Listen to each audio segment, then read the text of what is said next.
Good morning everyone. How you doing, guys? How you doing? Oh, let's do this. I've arrived. I'm here. Yes. So, the audio from yesterday was not that great because I have too many spikes in my volume. So I'm trying to do even softer than yesterday.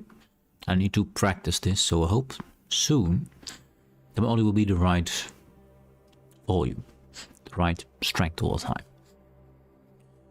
So I'll attempt to do better, shall I? Anyway, yesterday we started Starcom, Unknown Space, and I think it's really cool. We started with a very tiny boat in the hardest difficulty. It was tricky. So I did set a few things different than yesterday. I did farm a little bit in the asteroid zone we discovered yesterday. So just went in, killed some asteroids, came back, killed some ships, went back and so forth to get a few resources. Not an insane amount, just a few.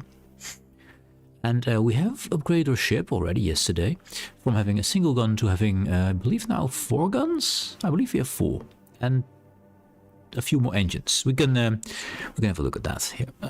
Load save. Let's go to pincushion 1. Load it. The SCS pincushion. Yes. And also what we of course found out. We were sent in as a little scout vessel to clear up some debris by some other ship, a cargo vessel that was damaged on its, what was it? Its starboard deflector, I believe they call it. It was there for classified reasons and was damaged by classified reasons as well. Later on, we were requested by a emergency. What's the right word for it? We uncovered an emergency message. Emergency hail. Distress call, that's the word. A distress call from Maya Station, who requested help from anyone able to arrive and help them. Well, we were able and in the vicinity, so we went there with our very tiny puny ship. And they requested some help with the reactivation of 2 stabilizers of a wormhole going into a separate universe. Well, as you might have guessed, that went horribly wrong. We activated 2 devices to open the wormhole, as they instructed us. And the wormhole opened up. Our system just decided to stop working completely, and we're dead in the water. Well, a big, massive alien ship came out of the wormhole, destroyed Maya Station, and then teleported away somehow, not even using the wormhole. We were ignored, probably mistaken for space debris, because that's the size we were. And then after we finally got power back to our engines, we were sent to, well, the other side of the wormhole, which is the other universe. And then the wormhole closed, as of course it did. So now we're here, and we're working together with this station over here. It's a the twin of the Maya Station. It's a lot smaller though. And the original wormhole was let's see, did I mark it? Yeah, it's over here. This is where the wormhole gateway is. Unfortunately, it's too small for us to actually. No, it's not where it is. I'm lying. We are here. Yes, it's over here. That's where we are. That's where we are.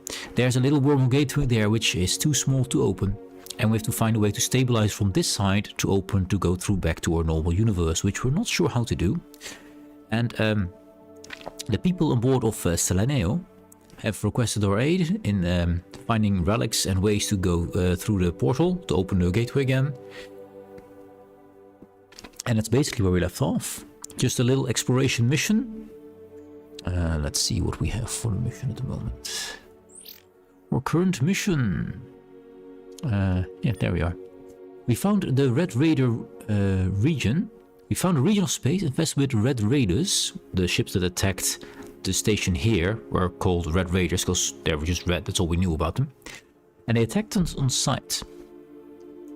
One of our priorities is to identify the source of these attack ships. That's what we need to do. and Dr. Rama, who's the lead scientist aboard this vessel, who has been ordered to make space in a room so we can get all the support we require, and she's not happy about it. Definitely not happy about it. But she sent us around to find some more research to work on for her. And let's see, the gateway led to a distant region of this new universe. We should investigate the nearby sectors. That's where we're at right now. And we found some fixed gun parts and stuff like that, so we can get better research. Also, while going through the asteroids, the asteroid field, which is right over, I believe there, right over there. Actually, let's go have a look there, so you can see what it is. So we're able to open this wormhole over here, this wormhole generator. It only goes within this one system. The wormhole we came from is somewhere over there. But we can travel around here and go to different locations. Now, as you can see, we have 4 guns now, 2 power plants and 4 engines. And we have all these rocks over here. Now these rocks here, you can mine for resource, which I've done a few times already. So I got a few more resources. Let's actually put it on auto activation, because I think it's just nicer. We can just recover all this resource, and they usually give aluminum, which will be right behind me, so you can't really see what it is, but I can tell you what we find when we find something. So far, big nothing. Oh, there it is. Platinum, for example. And we found the first aliens we could trade with. And that's basically where we left off. So yeah, this is a good place because it respawns all those asteroids once in a while.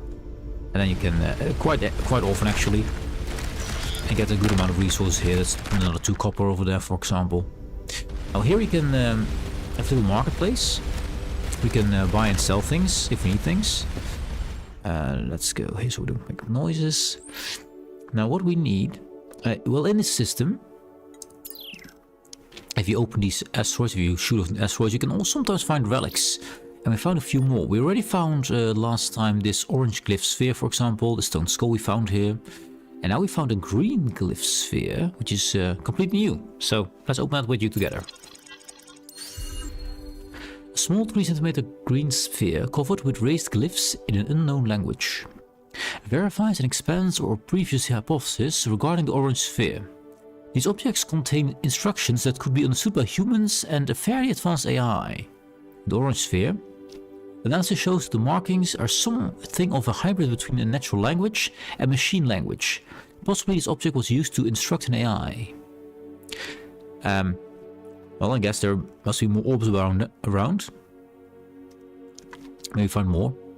And if we found a fixed gun mount, which should be... We got a fixed barrel, fixed gun mount. I think we might have... It might be the third part for the fixed guns. Part of a fixed plasma weapon, similar to a turret, but designed for fixed gun with longer range and more power. Found enough components that we should be able to research building this weapon. Research points are over here. We get those on researching, on analyzing things, or if we find some new secret, new thing we haven't seen before. So let's go back and see what we can research over here. Maybe we can get better. Oh, that's wrong. We can get some better weapons. Would be nice. So 1 sec.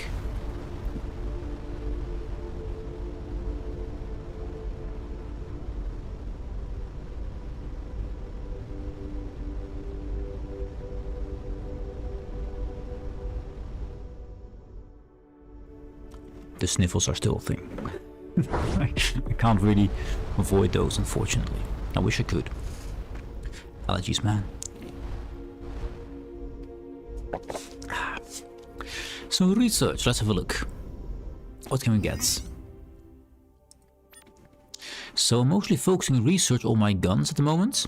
And my tractor beam, to make sure we get materials, because tractor beams are insanely good.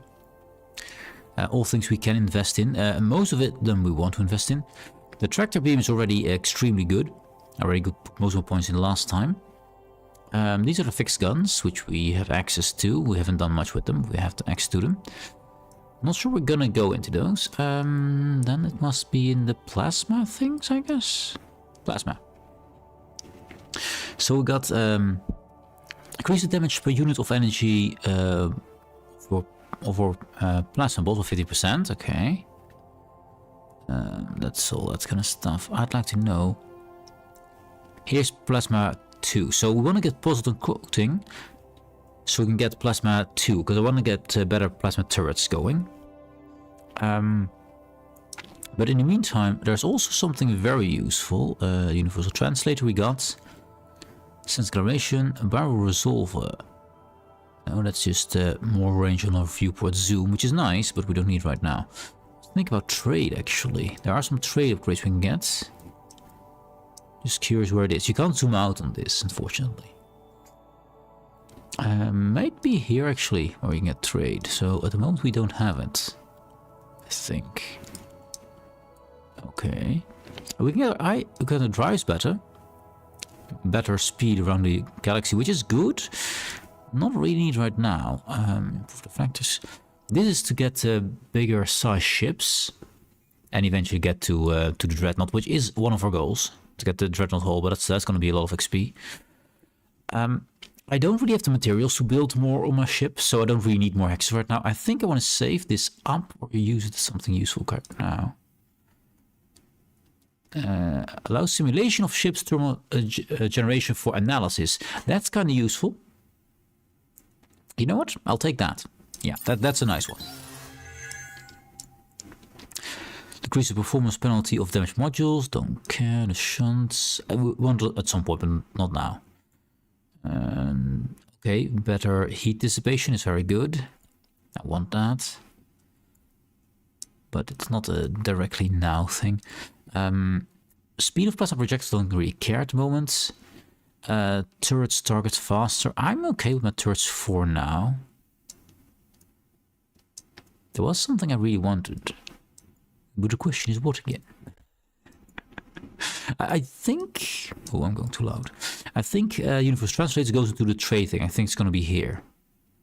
And I kind of need that. So what we just unlocked is Simulate Heat Profile here, which you can click on.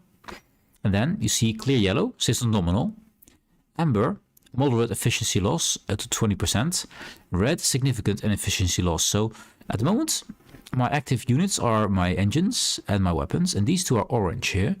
So it means these have a significant efficiency loss because they're overheated. So I could get rid of those two to expose them to more space. And that should hopefully change it to kind of yellow. I mean, these are still not the right color. And do we have enough for more bulkheads? We do. Do we have enough space? Plenty. So if I put a bulkhead on here,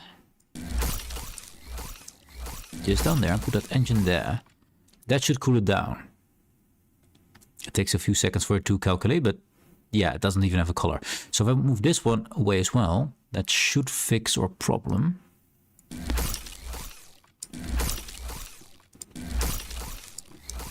There, a bit more distance, so that should space them out for more heat dissipation. We don't have any heat dissipation tiles themselves. But at least now our weapons will fire all at maximum power. System nominal. And our engine will also work at normal power, so that's good. What I could do, we've used 19 slots. We can still use 4 slots. I was thinking... light bulkheads. I think we just want normal bulkheads because they both cost 1 hex.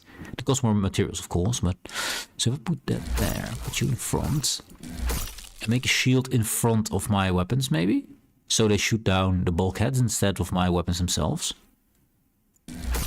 like that. It's not very good looking, but you know, they will shoot these orbs first before they hit my turrets themselves. There are actually armor plates and stuff I can put in, but I don't want these to overheat. So a wonky little ship became a little bit more wonky. It did. We do not have enough for another one. We're out of aluminum. Aluminium, whichever I prefer to call it. Requires yttrium. We did get some yttrium fighting the bad guys. So we're going to play with this for a bit. It looks awful, but it protects my turrets a bit. That's all it needs to do. Yeah. And then we continue to our location. There.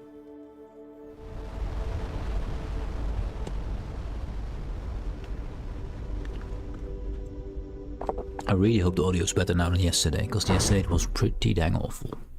But I think it mostly relies on me practicing more and becoming better. We do have a question mark over there. We did unlock a heal ability, which is a heal over time ability based upon how many crew members you have. There's an enemy station, enemy ships here. Don't want to fight them all at the same time, but enemy ships we can deal with. Now we actually hit where the turrets.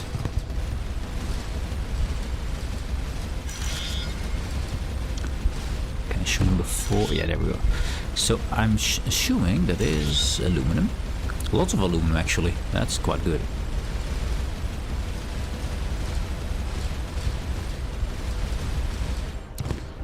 Enemy space station destroyed. I think that's what we need to destroy for the mission.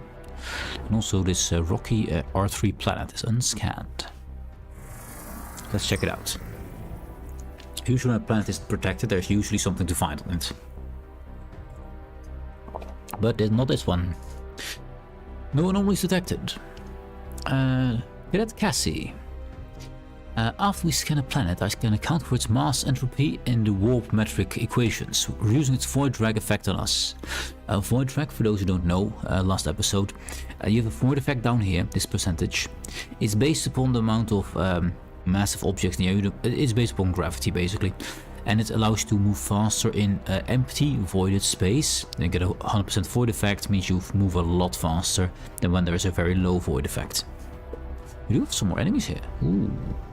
I mean, that's free resources right now, so let's take those.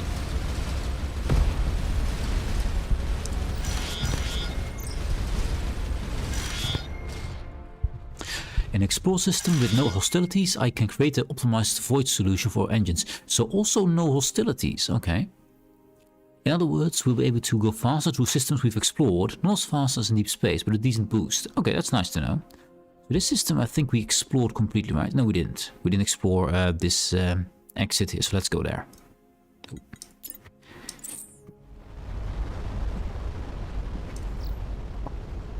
And we move now at the speed of 57, 58 here. And rising.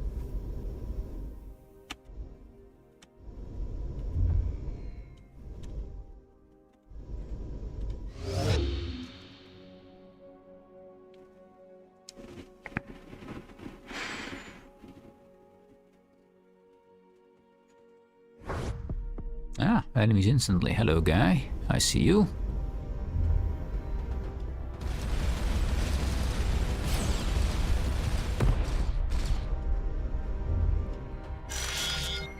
Aluminum and copper. Quite a lot of aluminum, actually. Let's invest. Actually, oh, we're just on top of the planet. Let's scan that first. Since we're here. Nothing. Let's go visit the star, and then we go to all the planets too. Well, it's right there. Fine.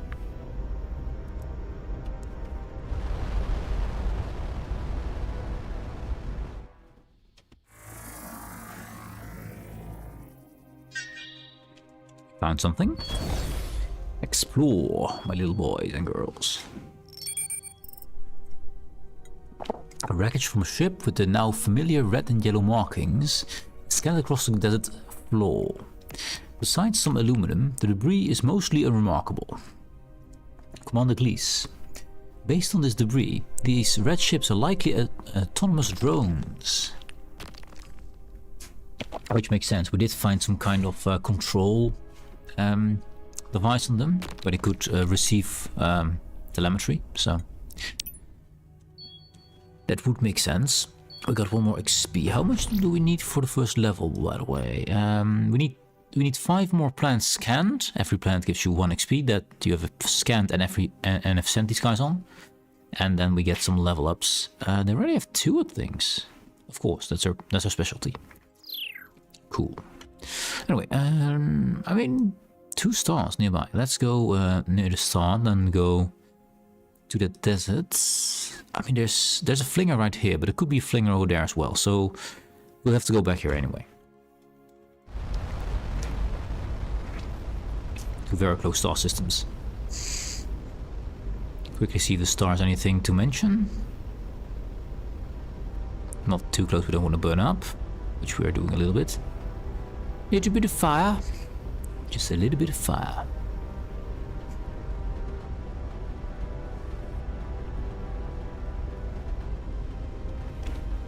And they got some enemies here.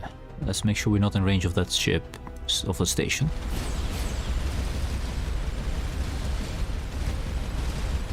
The accuracy boost on my turrets is far better than what we had before. And a lot more aluminum. And we can even shoot this thing from range without being able to shoot back. Yep. I mean, I do want to hit it though.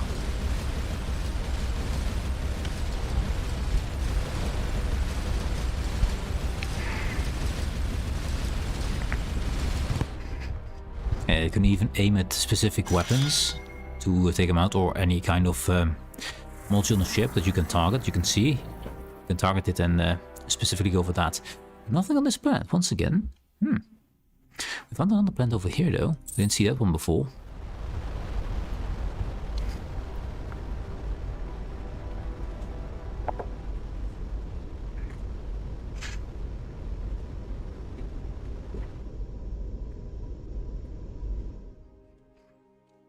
Let's see. Any secrets? Yes.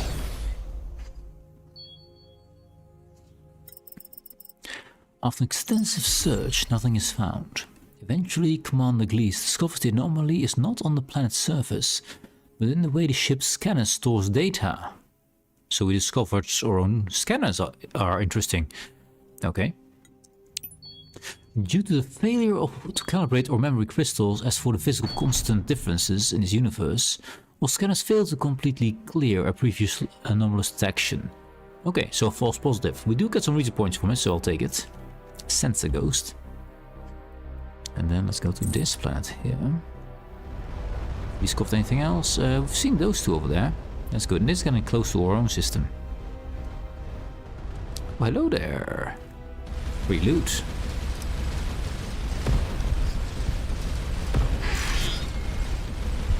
These droids, we don't shred these droids.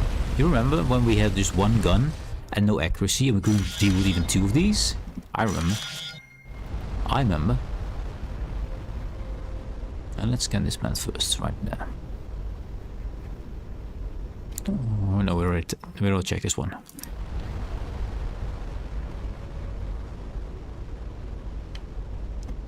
That's a star we went close by, is it? Or is it a different one? Oh, seems to have nothing special to it. I'll check those two. No, this one is already checked. These ones are not checked. Yeah.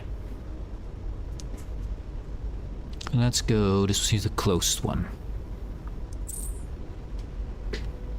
Quite nice that you can actually click these and then you auto navigate to them.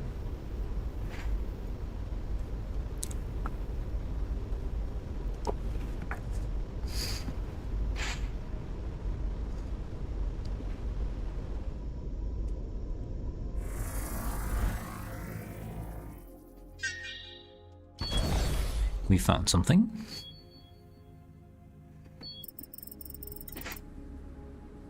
This planet was home to a late pre-industrial civilization in the last 300 to 800 years, based on radiological dating.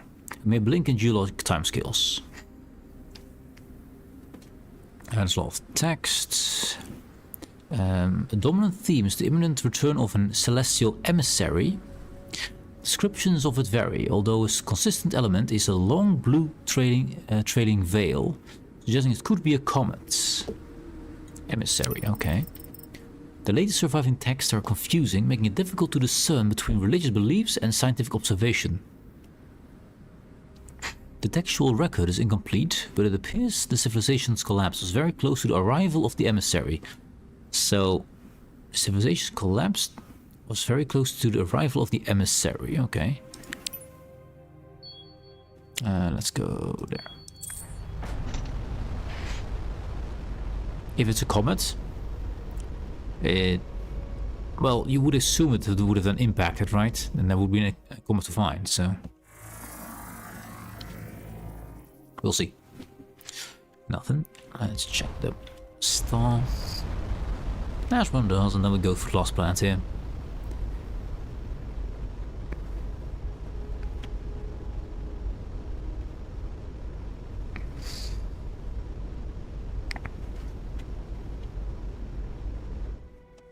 Just a little bit of fire. Just slightly on fire. Nothing here. Good. Then we go to the next warp gate, I guess. The next flinger. So we got a story about a blue comet appearing before the destruction of a certain civilization. Okay. And also, see this. Sense is having a hard time getting data on this object. It's creating strange warp fields in its wake, distorting our readings.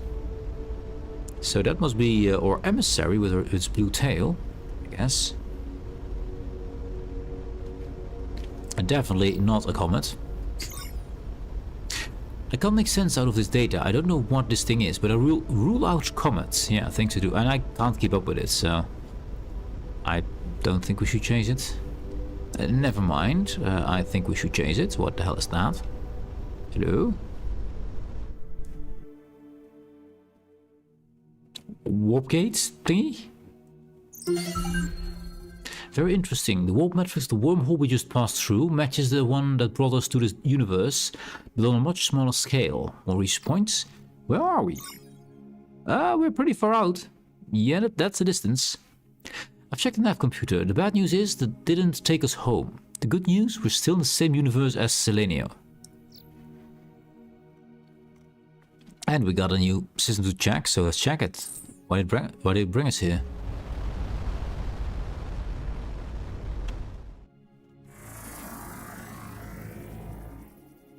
Oh, got a comet. No, that is an actual comet. I want to get close to that because that will give us a lot of points. So let's go here because it seems to be traveling around this area. Should come back here, I hope. Comets are too fast to follow.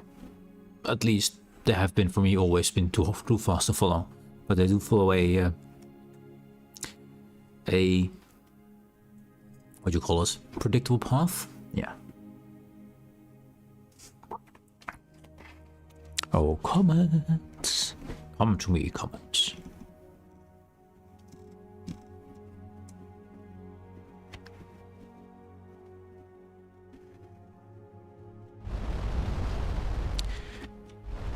You'll see when I move, it will be here. You'll see. Yeah, I want to get closer to the comets because it will allow us to scan it. Oh, this star has a greater metallicity than it would expect to find a population group.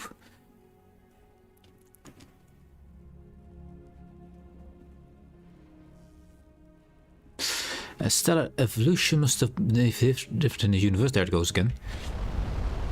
So weird stellar evolution apparently. Okay. Let's go for this red one first, because why not? It's down here. We've done the bottom.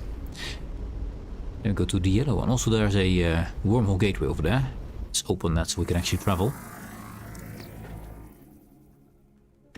No anomalies. Open the gate.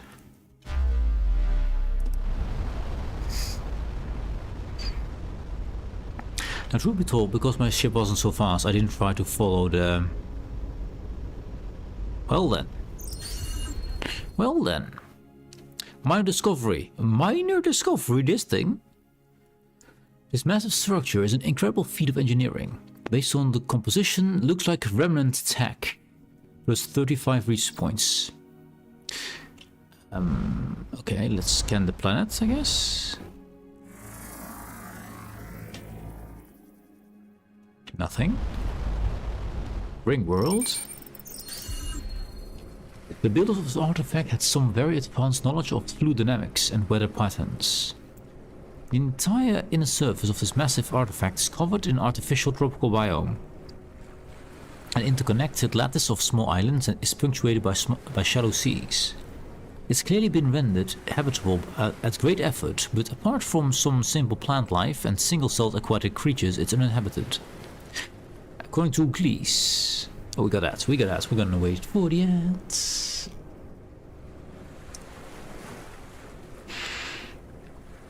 I'll reread it in a bit.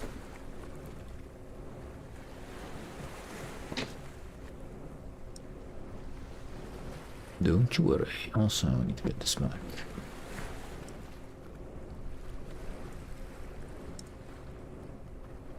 There.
And the ads are gone. Welcome back, guys.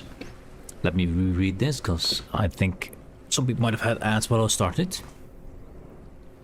The entire inner surface of this massive artifact is covered in an artificial tropical biome. An interconnected lattice of small islands is punctuated by shallow seas. I think punctuate is odd, because punctuate I expect dots and stuff, so I'd say punctuated by islands in a shallow sea, but okay. It's clearly been rendered habitable at great effort, but apart from some simple plant life and single-celled aquatic creatures, it's uninhabited. Commandant, is it? No, Cadet. Cadet, please. Large towers are producing various airflows. I suspect without them, the inside surface will be expecting typhoon-force winds. Well, yeah. It could be a great deal to discover here, but the millions of square kilometers would take decades to explore. Yes, indeed. That's a pretty cool site. Also, I want to get close to that freaking meteor asteroid thingy, because that's a lot of points. It's gonna be crossing right here.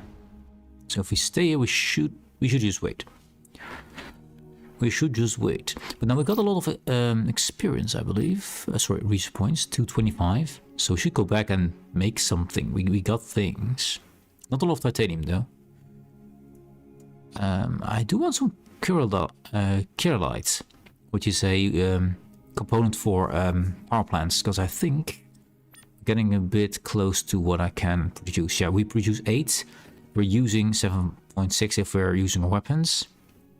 So I like to keep this energy output higher than my peak draw. Anyway, Comet, come to me, Comet. I want to scan you for science.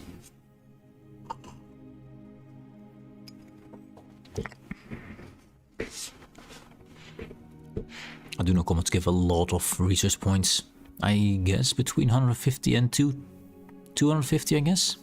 Which is quite significant if the most important scientific things are still about 100.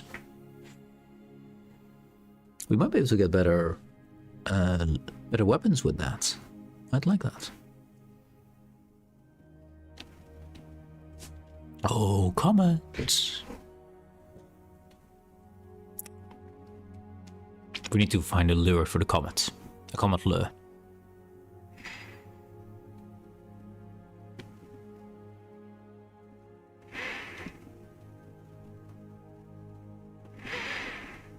I do like this background though. The art... Ah, there we go. That's a bit close. That's a bit close. The trace neutronium particles in this comet suggest the environment of the system is not natural, influenced by engineering on a massive scale. I mean,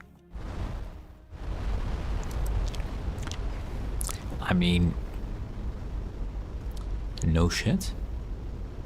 Also, neutronium is a thing that's only ever being made artificially. It doesn't appear naturally in this game, so it's always been constructed first neutronium. So neutronium comet is kind of a giveaway. Is anything close by? Don't think so. Normally, if I have a faster ship, I would actually explore this nebula, because there might be some other things hidden in it. For now, we leave it though, because we're just not fast enough yet. Back to base.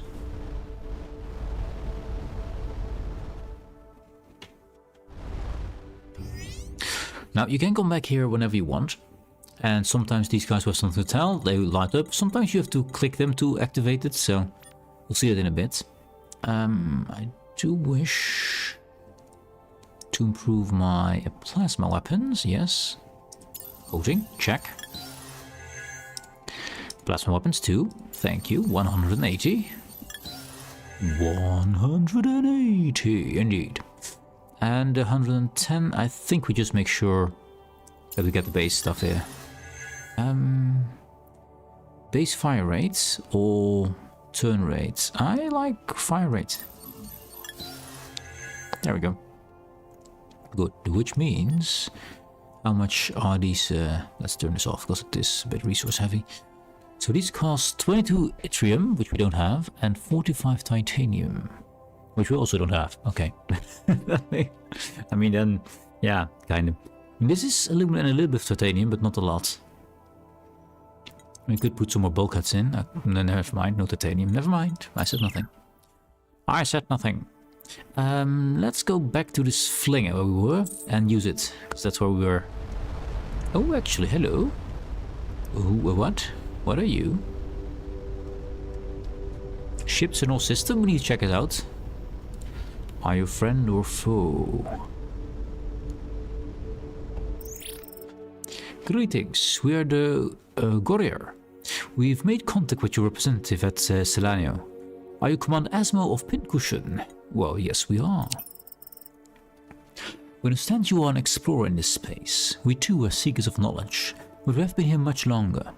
We're happy to share our learnings and hope you will share it with us. What kind of knowledge are we talking about? Do not worry, nothing so grotesque as military secrets, weapons or technologies. Naturally, we understand all races keep these close. Our space is full of mysteries of ancient histories and wonders of particular nature. Anything you deem safe to share. Sounds good. Wonderful, we too are happy to share what we know. Remnant artifacts, do you know anything about them? Wondrous things. All of course know of the great gateways used by the Fallen Empire to maintain control. So those are the wormholes we use. Whose shibboleths are now jealously guarded. I guess those are the secrets. Most say the Empire built them. It is true the Empire was capable of great things, like these flingers that connect local systems. But we believe the gateways are much older, so not Fallen Empire. And we've heard of other artifacts, much larger, and with their own secrets. Giant device of limitless power, unbreakable yet broken vessels, worlds surrounding worlds, and more. We just found a world surrounding a world, we just found one.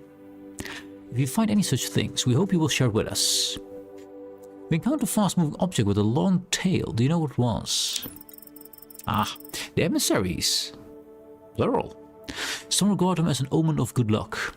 There are other stories about travelers who followed them to the demise. Where those stories could have come from is as mysterious as the emissaries themselves. Such is the nature of superstition. We've detected them briefly on our senses. I suspect they may be probes of some kind. But they also guided us through that wormhole. It made that wormhole, I think. Trade. Okay, we can buy things from them with silver. Containment object, energy cell, power interface. I have 25. I can afford a containment object and I don't need silver right now. We can buy and sell things from them. They have a lot of yttrium and titanium, but with this buy price, I'm going for. I can only take one of these, never two. So I'll take the most expensive one. Yep. Actually, adamantium, we can't use this anyway. Oh wait, we don't have it, never mind. I thought we had some. No, they have some, never mind. Well, I could sell it to them, but no. Oh, and of course we crashed straight into them because, yeah. Auto full power is not the best. Not always the best. Cargo. A containment object. Magnetically sealed device. Analyze it. Likely used to isolate biologically hazardous organisms during transport. Ah, that sounds awful. Let's not open it. Let's not open it. We might have already opened it. Gives a bit more research though, so that's nice. So we got these guys here. Apparently they're known. And they are apparently explorers and scientists. Cool. And they have not yet been hostile.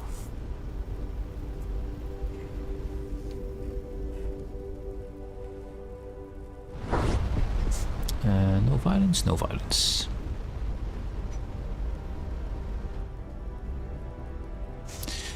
So let's see, the flinger. So these flingers are made by the ancient empire, apparently. And the wormholes are not.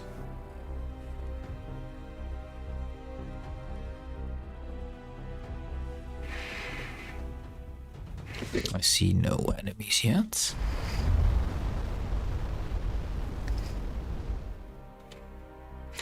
We've been here before, haven't we? Yeah, I have. We need to go through the flinger.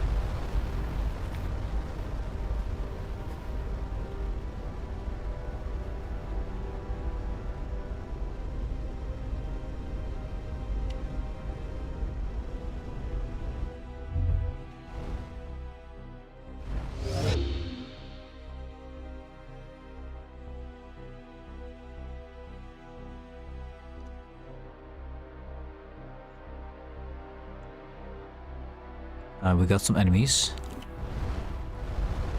3 of them. We can deal with that. That should be fine. Especially if we're going one by one.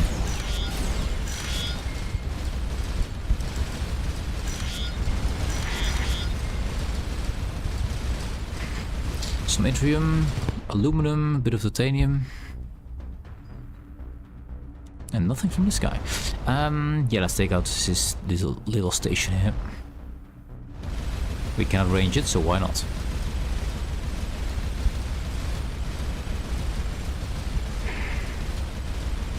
And we do miss a lot from its range. Fine. We can deal with it. Aluminum mostly, okay. Oh, there's another one coming. Incoming. One of my nose at them, because that's where my protective two blocks are, and they're actually hitting them quite a lot. Nice. 10 aluminum from one of those things. Okay, nice. No anomalies though.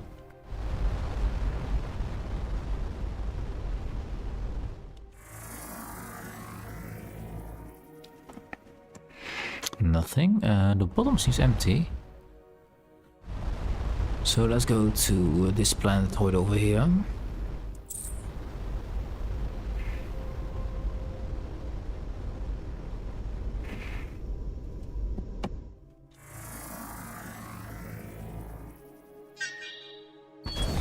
I do love that we can send surveys to people down on gas giants and stuff as well. That's kind of interesting.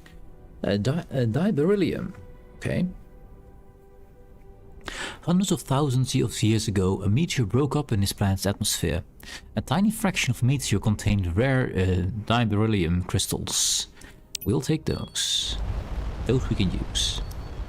Eventually. It'll take a while.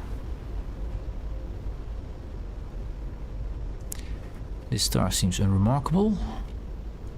That's the way out, so let's go from left to right, because that's where the way out is.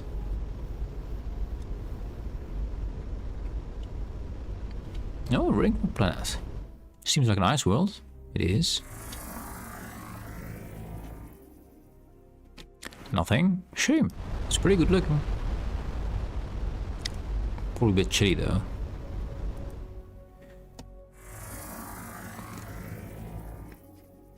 Scanning. Something here.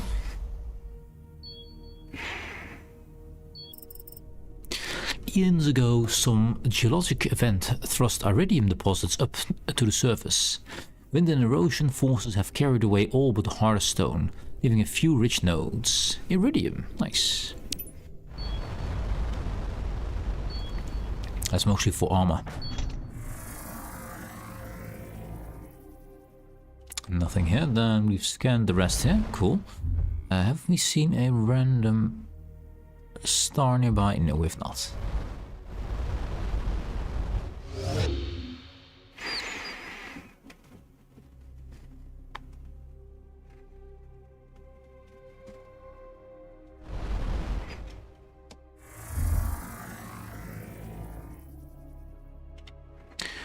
Let's go from right to left here.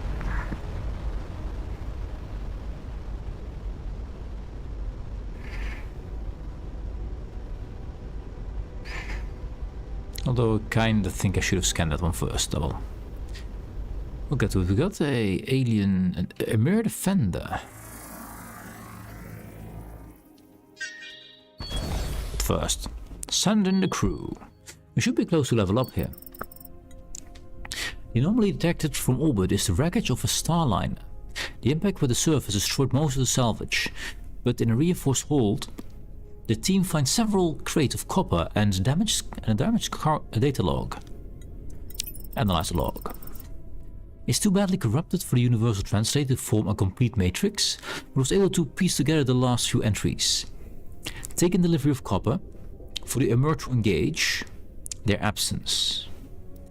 Have been attacked while en route by. Destroyed 2 ships but engines now redlining. Emergency landing.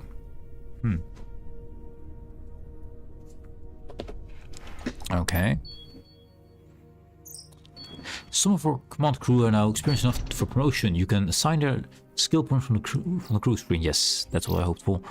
Now, I'm a big proponent of making specialists. That's what I did last time. I could make one super cadet though. And I mean, it is Gary over here. Because, I mean, he is Gary. So,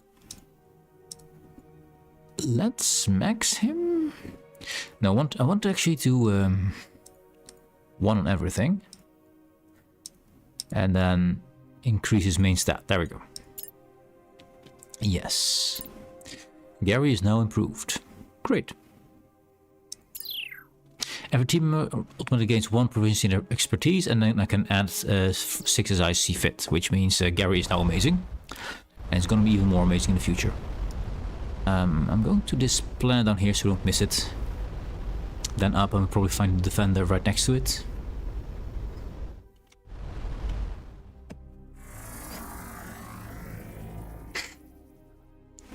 Nothing there.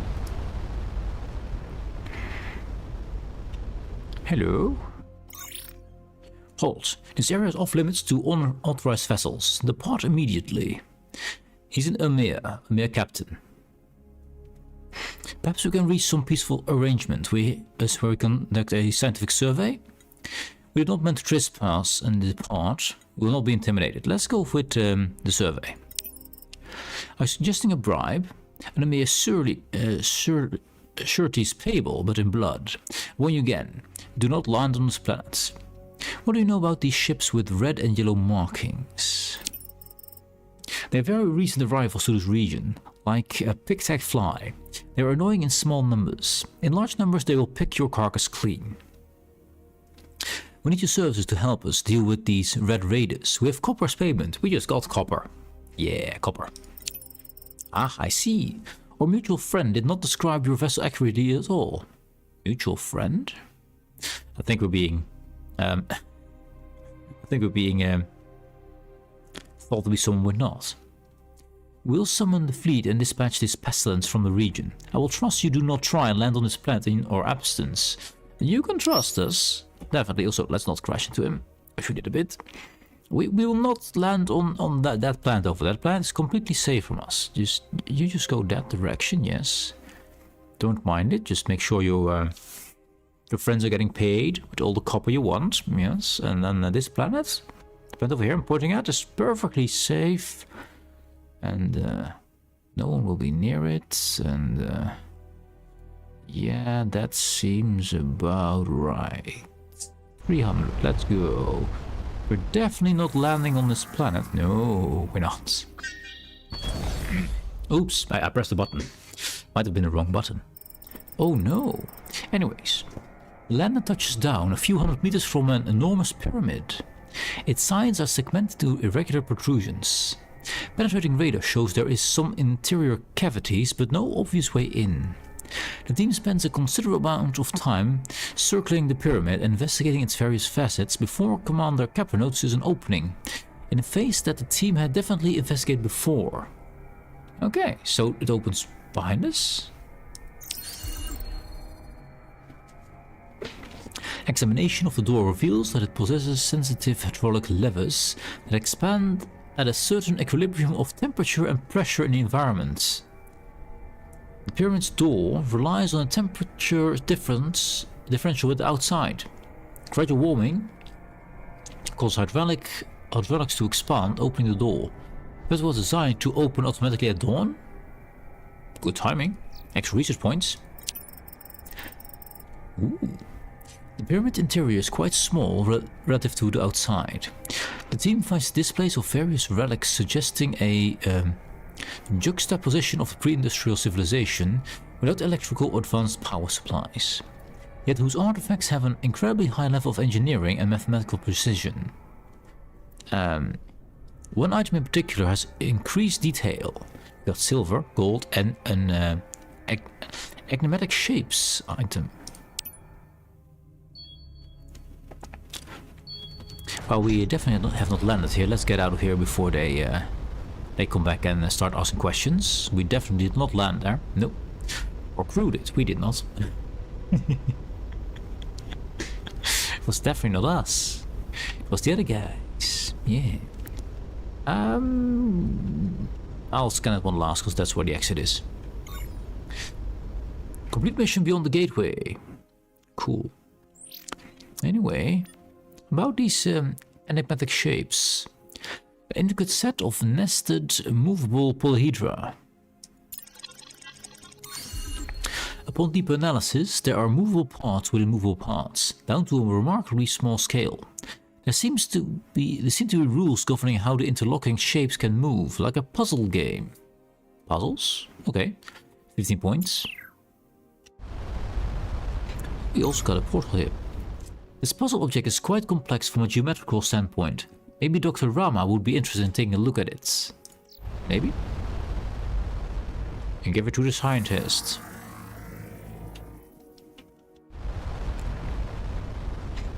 Let's open the gate.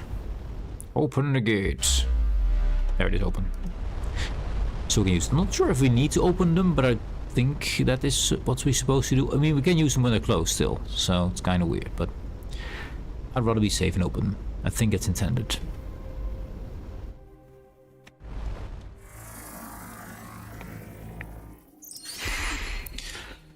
This planet is only 60% the mass its size and composition would suggest, due to a high number of voids in its mostly solid core.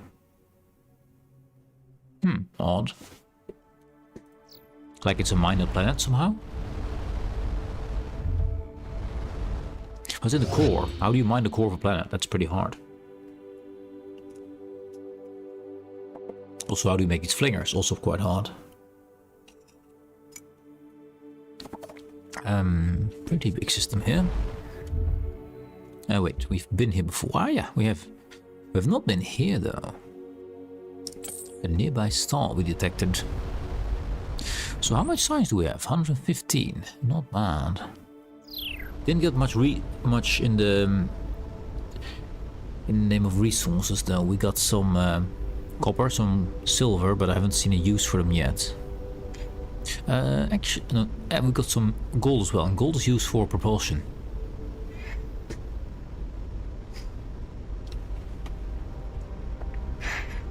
Okay, massive, massive gas giant. We definitely cannot land on this. It would definitely kill us. Indeed. Oh, we got some enemies here.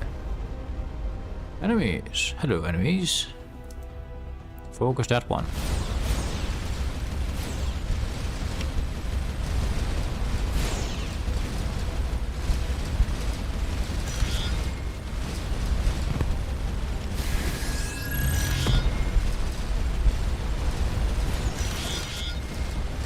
HP is doing fine.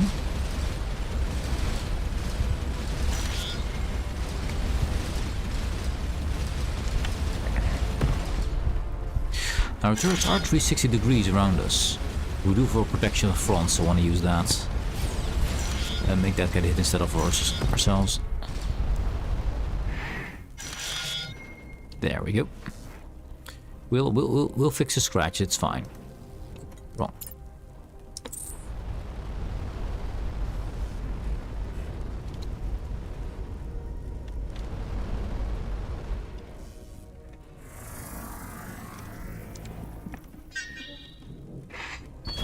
We found something. What did we find? A cluster of the scarlet cylinders with the curious bright markings lie next to a portable aluminum broadcast antennae. The antennae, which is solar powered, is still broadcasting. Translated broadcast. Possible expletive. Didn't realize activation started as soon as this seal was broken. If they're not familiar with guild seals, opening one makes some sense to check what you had. Ooh, sorry. But why all? After the first started glowing, I'd at least think before opening the next one. Second Legion would have known better. I still have the verification report certifying a late fallen empire.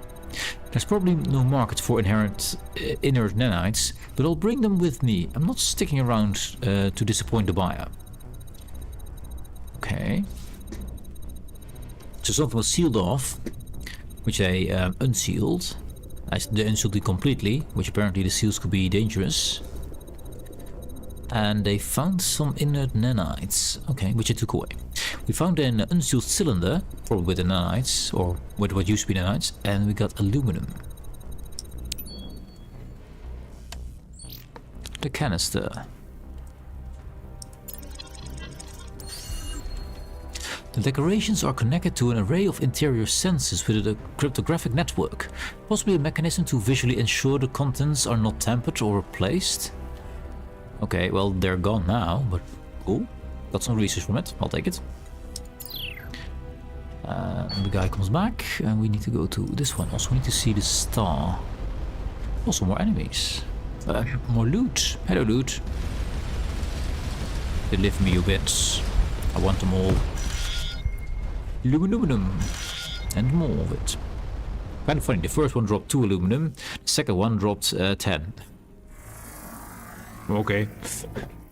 Same ship. Could expect the same kind of resources, but no. The structures detected from orbit are an array of well-maintained moisture collection pylons, supplying a very small colony. As the land approaches, several of the insectoid inhabitants excitedly rush out to greet the team. They relate their collection pylons have been collecting less and less water recently. If they cannot find the problem, the situation will become dire. Hey, Gamploy! Dude, how you doing, man? Last day of vacation? I mean, enjoy the day as long as you can, man. The day is still long. Unfortunately, we got ads in 30 seconds, so, yeah, it will be...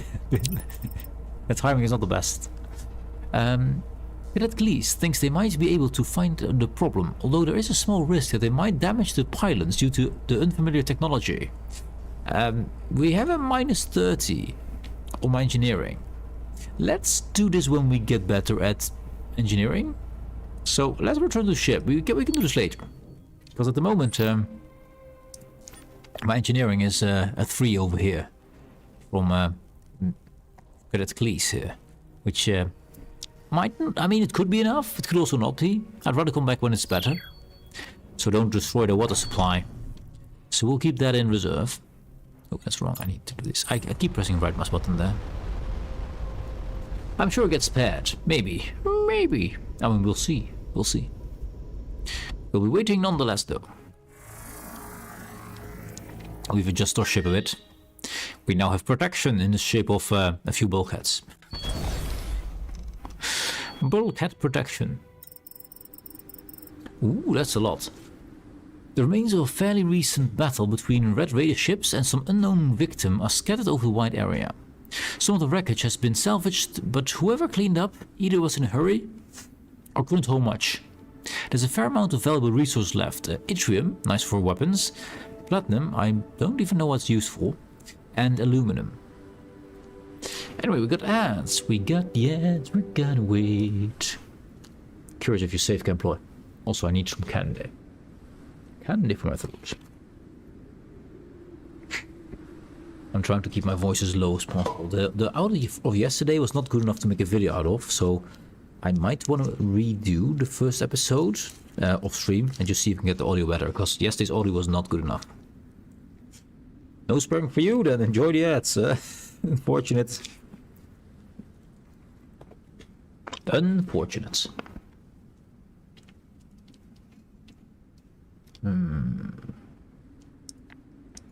That's gonna go. Oh.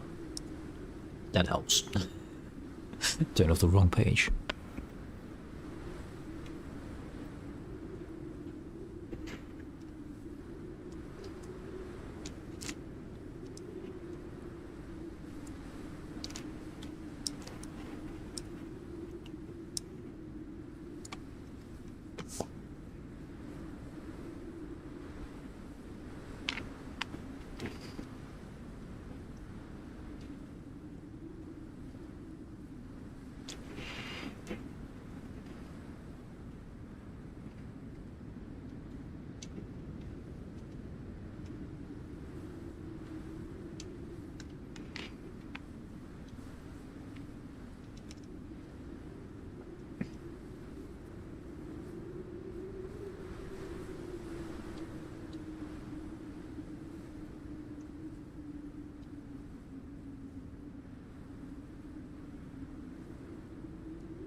And the ants are gone. Welcome back. Welcome back, employee. You were not spared this time. The gods of ants were watching at you. We're like, you need some. Have some. So, this one we'll save for later, from where we leveled up. There is a thing over there. Greenhouse unsurveyed. Let's have a look.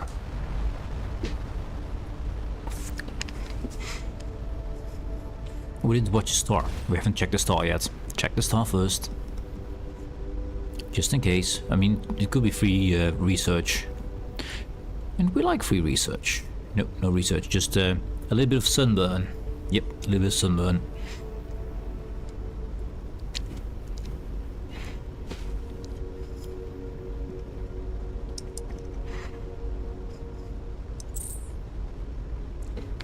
Going that way? That's what they call the fastest. Okay, let's not do that. Let's not do that way. That way doesn't seem like the fastest way to me.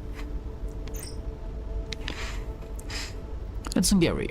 I've now sufficiently studied the economies in this region that we can research trade analysis. Yes, this technology will reveal how much of a premium traders are charging. That's kind of awesome to know what it's actually worth, because we use basic resource as currencies, but some use aluminum, others use platinum, others use silver. So it's nice to know what the comparative costs are, so we can actually see what the best deal is.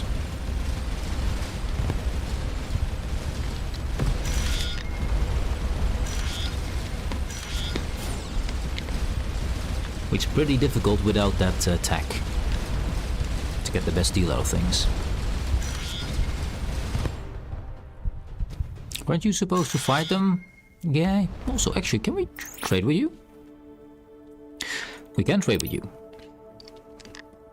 Okay, they have gas grenades and large knives and cost a lot of copper. We don't have a lot of it though. I think we'll do research first about trade and then we see if anything is worth purchasing. I don't want to waste my resources here.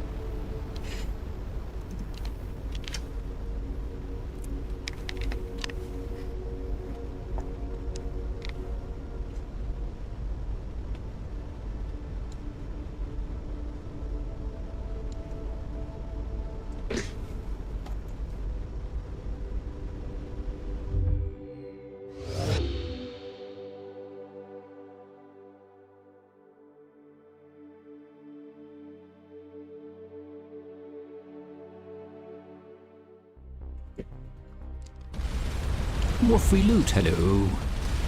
Yep, yep. Aluminum is good, we need that. Also we needed titanium, I believe. We could do another run of the asteroids. So, one titanium at least. Some. So let's go to the asteroids. Actually, no, I want to research first. Because we can trade over there. I want to see what the trade options are. If they're actually worth doing.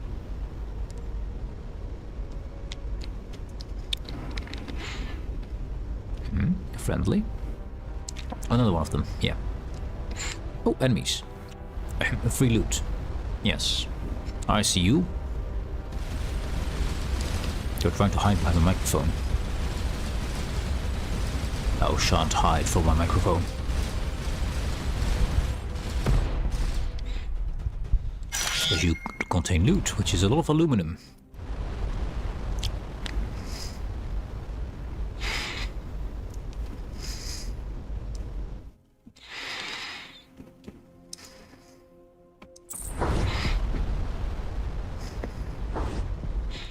Oh, there you are again. And they are back.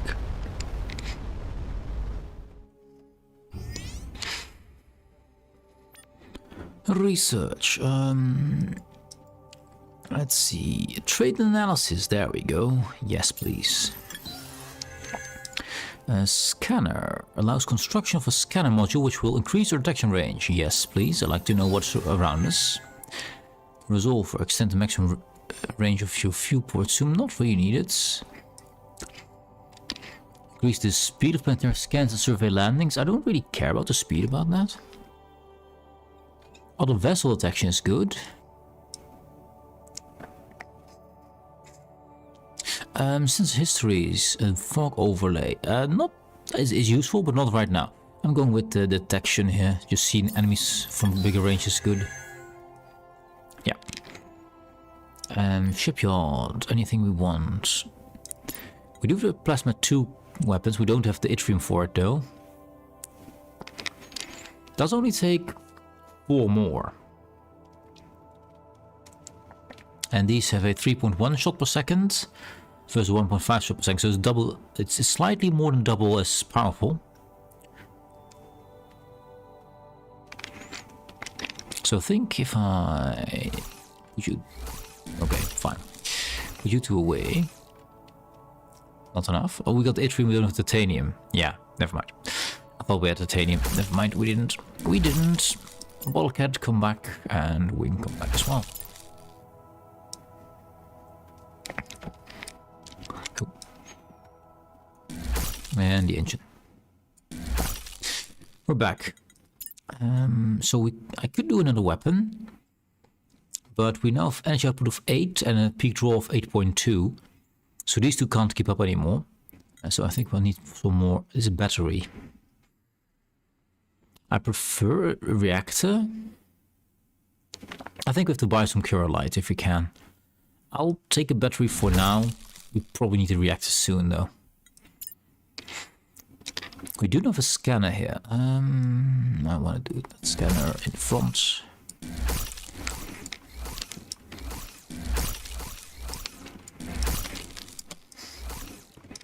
Scanner achieved. So now 20% better scanning range. Good. Cool. Operations, they want something from us. Commander Yu. When the wormhole collapsed, Pincushion wasn't the only Starcom vessel on the side. An archaeological research ship, the ALMIGTHY, has been investigating nearby systems. She's well overdue. I want to see what the delay is. It's a bit of a trek, I'm afraid. You may want to optimize your ship for deep space speed. Lieutenant Miltov may have some suggestions. What do you think about these Gorier, the guys who just were in our own system? Given our vulnerable position right now, I'm relieved that the second faction to have discovered our location isn't aggressively hostile. I maintain some skepticism that their motives are purely scientific curiosity. For now, consider them a source of potential information, but with caution. The alien factions. One of Starcom's primary missions is to establish and maintain peaceful relations with new civilizations whenever possible. So don't shoot on sight. Check. Normally there are strict protocols regarding this first contact, but under mitigating circumstances they can be relaxed. The current circumstances are as mitigating as I've ever seen. Yeah. How should we respond to hostile factions? Current directives. You're authorized to use all necessary force to defend Starcom personnel from immediate mortal threat, or to prevent death or suffering of innocent lives at a scale. Again, given circumstances, I'm allowing you significant discretion. If we inadvertently initiate hostility with another faction, can we repair relations? Incidents do happen. As a matter of practicality, most spacefaring civilizations do not enter a state of permanent war if two ships bump into each other or a shot across the bow is aimed a little too low. Time of hostility may heal those wounds. So if I accidentally shoot someone and then get the hell out and come back a while later, it could be fine. But in interstellar diplomacy, words are louder than actions. What you say will be interpreted as a deliberate Starcom position. Ironically, missteps over the comms channel may be harder to undo than those in open space. Okay. Crew training, that's fine. Dr. Rama, we have something to scan for you. Pincushion has uncovered more scientific data than I expected from you. To reinforce this data-seeking behavior, whenever you return with sufficient new research material and I have time, I'll answer one non-urgent question about the work. She's trying to Pavlov us. She's Pavloving us, yes. Not treating me as a lab rat would be another way to encourage data-seeking behavior. Yes, indeed. Let's call it our null hypothesis. God dang it. Do you have a question? Doesn't Starcom already have most of these research technologies? Actually, yes. Of course, Starcom has these technologies, but as we've learned, the physical laws of this universe are very subtly different from ours. For example, vacuum permittivity is slightly lower past the 6th significant figure. You do not want to try to fabricate an Mk2 plasma cannon with 8.854187 picofascot per meter tolerance here. So go find some research data. Yeah, we don't want to explode the cannon on our ship. That sounds fair. What do you learn from our trip through the gateway? Obviously, I was correct in believing it served a similar purpose to the wormhole stabilizer that Starcom constructed. She was well aware that she would send us to the other side of the universe without a way back, and we'd be fine with that, by the way. It's not powerful enough to create a wormhole to our universe, but it can create local bridges in space manifold. When we constructed it was technologically very advanced. Despite the lower power level, these gateways distort space much more efficiently than our stabilizers. It's possible that if we can find more artifacts like these, we could open a wormhole home from this side. We found a puzzle object inside a sealed pyramid. What do you make of it? This universe has enough mysteries to keep my interest. I don't have time for toys and curios. If it's really confounding you, give it to Milton. I recall he's entertained by that sort of thing. Give him this toy. Okay. Milton, I have a toy for you. What can you tell me about the ship that destroyed Maya Station? After reviewing your logs of the incident, I can only say that it's way more powerful than anything we could build. Maya has, or rather had, neutronium reinforced plating. Even directed antimatter should have taken longer to get through. What can you tell me about these Red Raiders? That Commander, you dropped the ball calling them Red Raiders. We should have called them Rogues. Yeah. He's not wrong. Rogues. Okay, obviously, but beside that, they're technologically a bit behind Starcom. I'm confident Seleno can hold them off, unless they become others with bigger ships or much bigger numbers. It seems unlikely they were made by whoever destroyed Maya Station. So 2 different factions who are aggressive towards us, check, and one of them is apparently made of droids. We've managed to acquire a part of a new weapon design. Any suggestion on obtaining the rest? Assuming Ask Nicely isn't on the table, some parts can be obtained from ship debris. There's a bit of luck involved. The chance of sensitive components surviving catastrophic hull collapse isn't high. If you can remove the module before that happens, your odds improve significantly. So actually focusing down a part like a gun gives a higher chance of actually getting the item for it. That's good to know. That's good to know.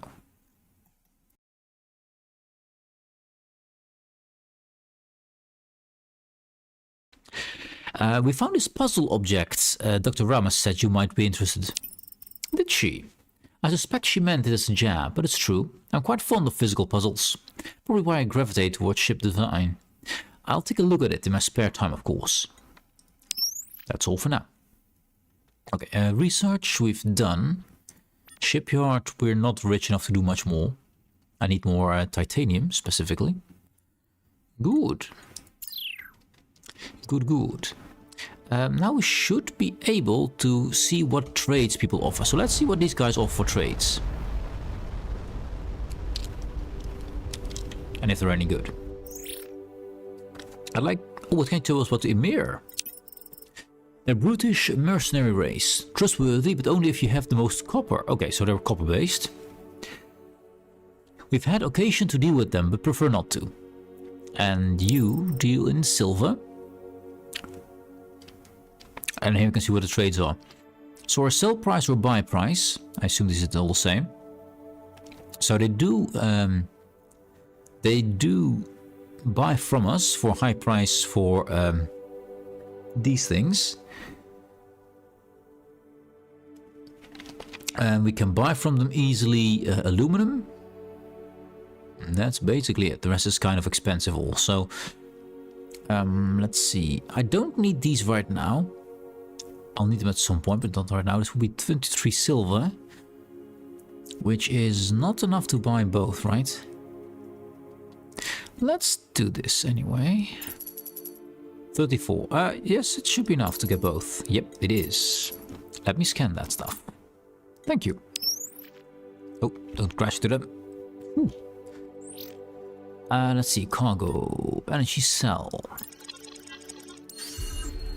Probably used to keep very low energy usage components powered for long periods of time. You mean it's a battery? Yes. A power interface.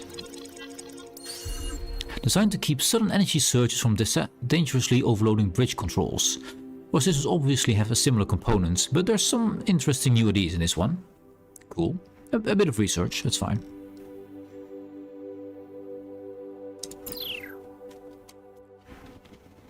Now we don't have materials, so let's... we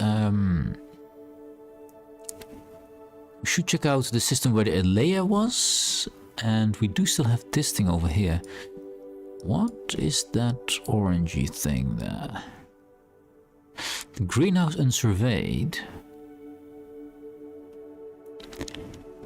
There must be something specific why I didn't do that. I do believe we have something here, which we don't have enough engineering skill for. There's an interaction, that's blue. It's unsurveyed. So we haven't sent people down there? Let's check it out. Also, we need to go to the asteroids to get some more aluminum and titanium.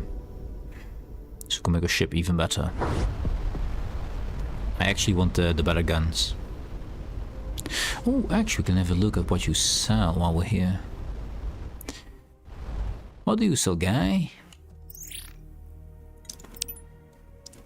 Once again, these things. So you can buy very cheaply these things from them. So basically I can buy these things here and I sell them to the other race, and we can make a profit out of it. Although we get a profit in copper in this case. Or, well, we need to buy with copper and we have to sell it in silver, I believe. So we get more silver this way. Okay. And that's that. They do... We can sell to them neutronium, I believe this is. I'd love to get some copper to buy these things. What can we sell for a good price? That would be that stuff, and the rest is kind... I mean, uranium sells well, but we don't have it, so no point. We can sell some platinum to them.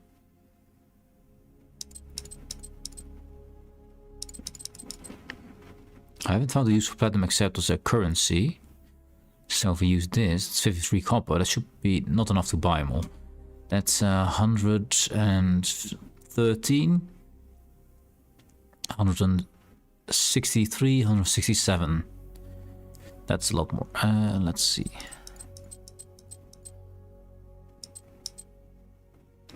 There goes all the platinum. Anything else we can sell properly? No, we don't have it. Iridium, I'd rather keep. Don't have any of these.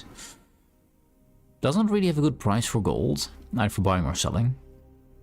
So execute this. Let's see, a gas grenade. And we take a delicate device. And we buy the rest later. Didn't crash into them. Good. Delicate device. For 25 research points. When activated, the device projects an aesthetically pleasing hologram of ever-changing colors. It's unclear if the colors contain any actual information, although they do show some fractal characteristics. Okay. And the gas grenade releases a fast-acting neurotoxin that temporarily stuns most oxygen-breathing organisms. I mean, sounds pretty powerful.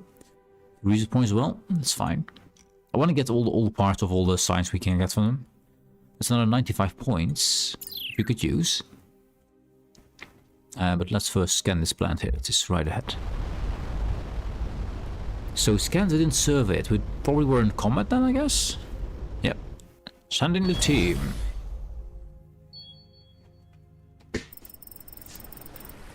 Atrium, nice. There's little of interest on this methane-choked planet. The most advanced life form is a grass like fungus. But sometime in the last few centuries, someone fought over this wet rock, as demonstrated by a half-sunken gunship. While nature has stripped away many of its resources, some turrets still have their yttrium capacitors. Well, that's good. We need that for a weapon as well.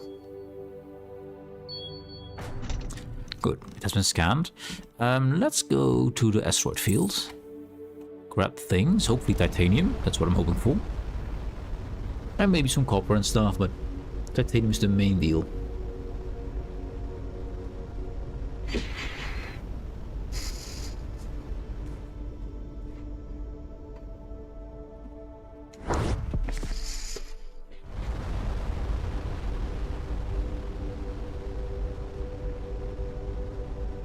I got another ship here. Oh, that's a hauler. Okay. Hello, Mr. Hauler.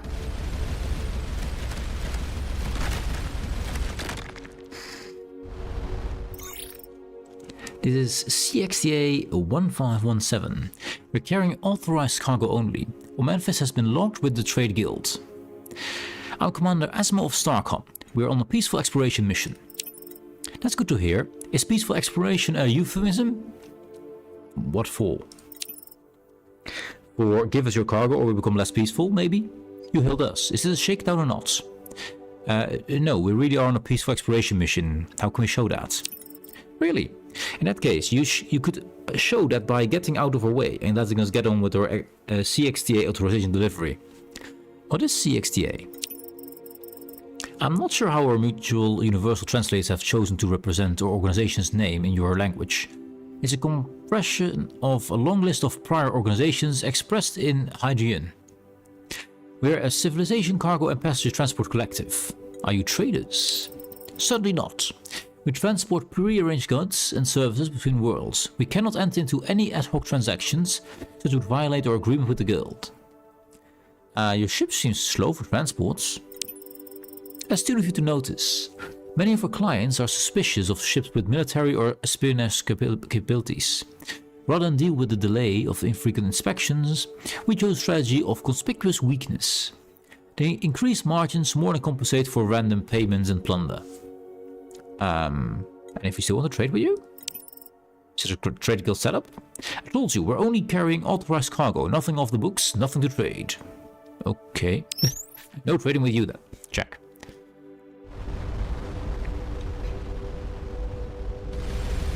Now the guys on this planet do trade, and they trade with aluminum as a currency, and these rocks are full of aluminum. Mostly. And then we pick up copper, of course, the first thing. And more copper, of course, yes. Trying to make me out a liar. There's usually aluminum in these rocks. Most of them. Titanium, of course, yeah. More copper. Come on. Aluminum. Aluminum! Yes. Oh, well, that's the comet.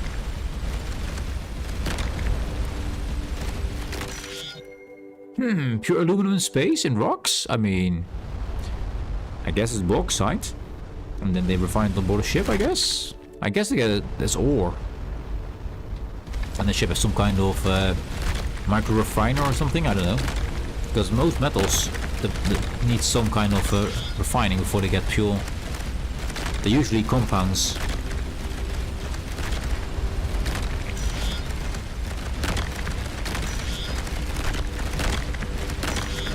Silver, aluminum, copper, more aluminum. There we go.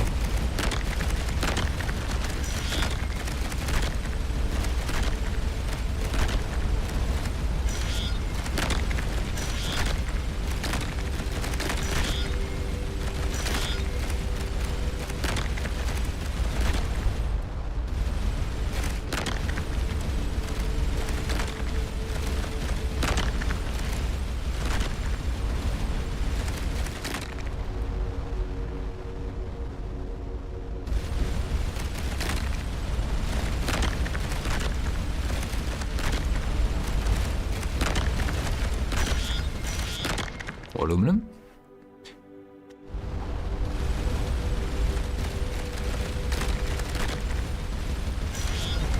And more copper. The orb size doesn't change much about the amount. Sometimes you get the tiniest asteroid holds 10 aluminum or something, and then the biggest one holds nothing. The size doesn't really matter, it seems.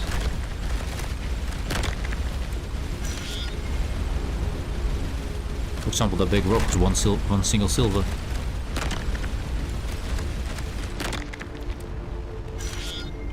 And it was titanium. I mean, I do like that to make titanium white, because titanium oxide is used for was used for white paint.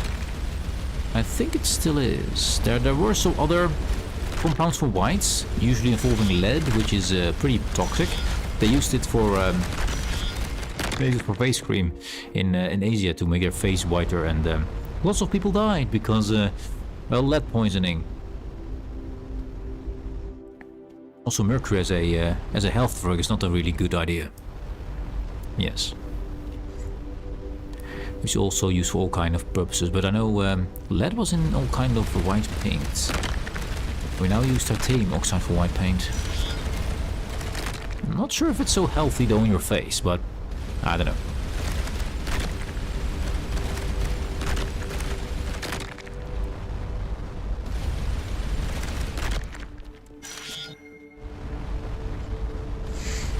I know we somehow use the red pigment of lice for of aphids, sorry, for cosmetics like lipstick and stuff. But those aphids I know are not red, they're green. So I'm a bit confused about that. Let's grab this one down here. Let's go around the edges first, I think. Also, the ads are about to start. I will continue mining a bit. The mining will continue.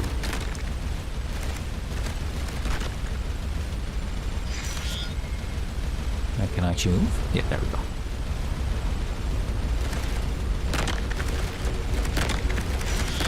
I really need to automate the warning for ants. Someday I'll be as lazy and do that actually. But today is not that day. For whoever's seen Braveheart. With Mel Gibson. Yes indeed. And blue face paint. And white face paint. Might have been lead. You never know. You never know.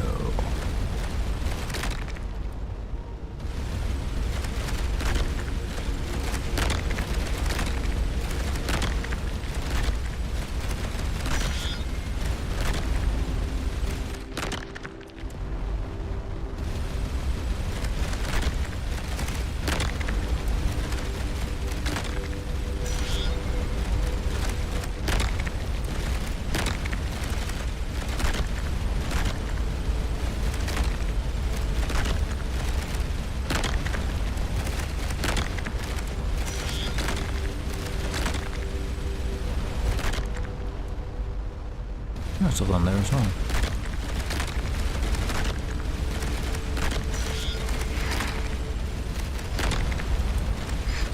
Trying to kill the fringes and work my way from outside to the inside. It seems the most efficient. I could be wrong, but it just seems. I've also went from side to side. Okay, I keep turning around. I keep turning around. There we go.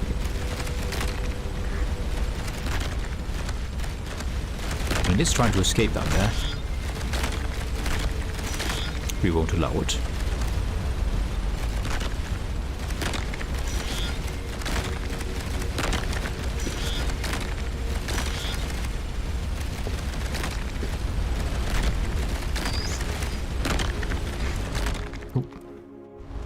Oh, there was a new anime yesterday, which actually was an hour long. It was like, usually before I go to bed, I'll just watch 1 or 2 episodes of anime before I go to sleep.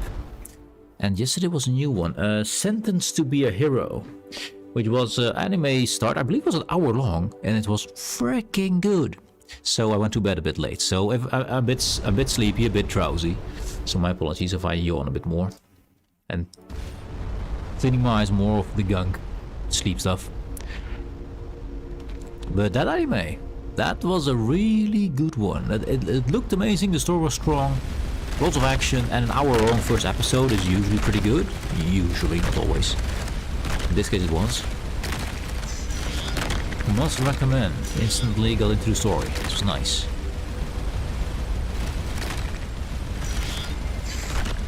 Okay.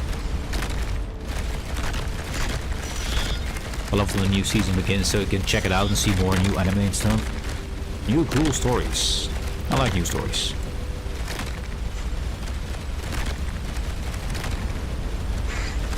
I do want a bigger ship so I can see where my nose is pointing, because I got... where did my arrow go?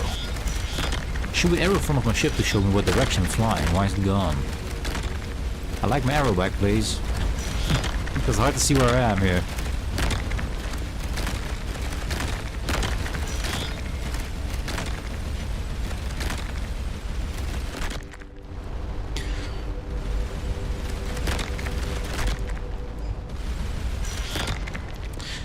Okay, that should be all.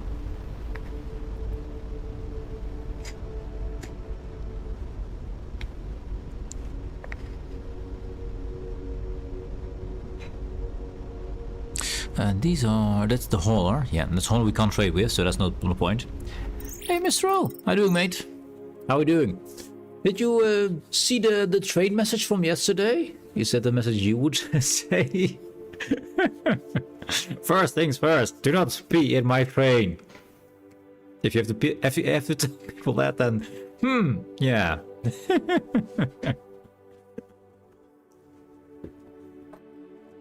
Commander Asmo, we've heard that Pincushion explores many sectors, even off the main routes.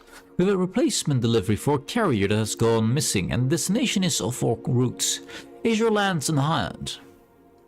They make an effort to flatter us by using our language, but just confusing the translator. They're asking if we're available for freelance work. What's the delivery? Medical supplies, nothing restricted, all above the table, as you say. Pretty smart, they can actually get sayings right. A colony has had an outbreak of gallium crystal parasites, not dangerous to carbon life. How much do you pay us? 50% of our commission, 10 units of gold. Ensign, Gary, we're gonna try to get a better deal. Ensign, go. Well, no. Your negotiator is very rude. Yeah, 9% is pretty awful. Perhaps we do, you know as well. Perhaps we do not want your help with this. We'll give you 30% and overlook the insult. Oh no, we even got lower. All right, we'll do it. I think I may have misused an idiom. We share nourishment with you is quite close to we leave our droppings on you. Okay. Yeah. Yeah. Yeah, so this is Money, my spirit train driver, the one I aspire to be. Yes. he's quite awesome. I mean, I had a good laugh with it. Indeed, Mr. O, a good stretch is necessary. Oh man. I could use that. Yeah, that was good. That was good.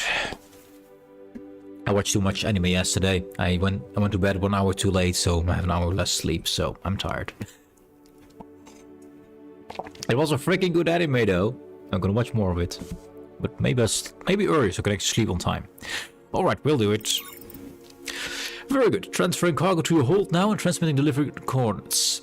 Find a CXTA agent after delivery for payment. Okay. He apparently said something about relief or droppings on you. What did I watch? It was Sentenced to be a Hero. I like my what you call it? I like my reborn stuff. It's not really reborn in this case. This guy is just in a fancy world being sentenced, but he's being sentenced to be a hero. So basically comes down to he did some kind of crime, which you'll find out in the first episode, and the sentence is that he has to be a hero, has to save others, and has to follow orders and stuff. And even if he dies, he gets reincarnated. But they might use horrible bodies for it. It's always a horrible feeling apparently, because your soul gets picked up from the afterlife through hell to get back to the body. So it's pretty awful apparently. You lose your part of your memories, etc. And it's eternal. So if you fail, you get all kind of punishments, like they'll burn you on the stake to death, and then they reincarnate you in some kind of, well, maybe it's your body, maybe it is not, whatever they have on hand, and they reincarnate you, and it is eternal. So they keep doing that until, well, until their side is no longer needed. So it's pretty grim to be a hero there, and everyone hates heroes because they are, of course, convicted criminals of very severe cases. So yeah. Anyway, a very interesting, very good visuals, very good fights, and a lot of them. And the first episode is an hour long, which I didn't anticipate, so that's why I went to bed late. Yeah, but really good anime. Recommend, highly recommend. The prices, let's see. Ooh, that's a lot of red and orange. That's not very good.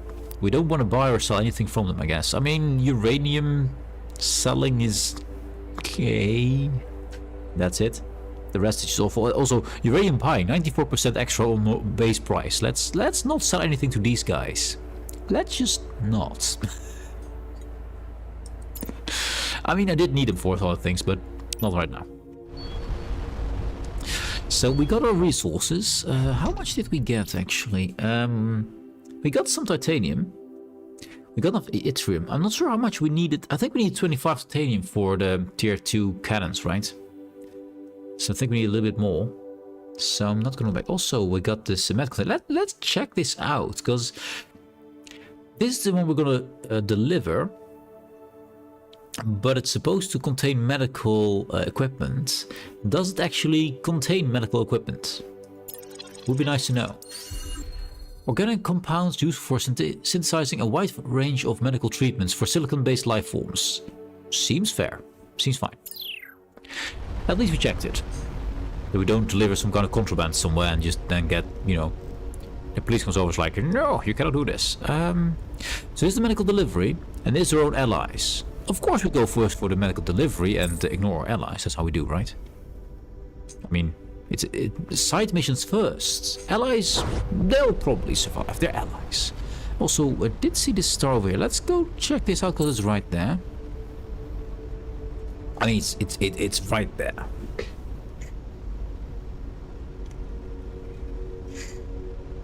I do like my protection. just two blobs of titanium just in front of my guns, so they don't get instantly to my guns. Yeah. Perfect protection. I could make a sphere around this whole thing if I want to, which would be kind of silly. I might have to make a ship like that, just with a circle around a circle or something. It would be probably very inefficient, but it would be funny. Also, oh, another star. Yes. We explore things. We find things. Have we gone to this one? We have gone to this one, yeah. No question mark, so we've been there. Now the ship is still slow with bad engine and stuff, so this will take a bit to get there. It's not going to be the quickest travel.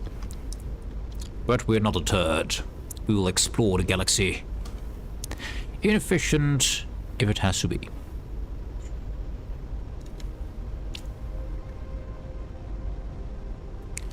3 planets, a star, and a gateway. Nice.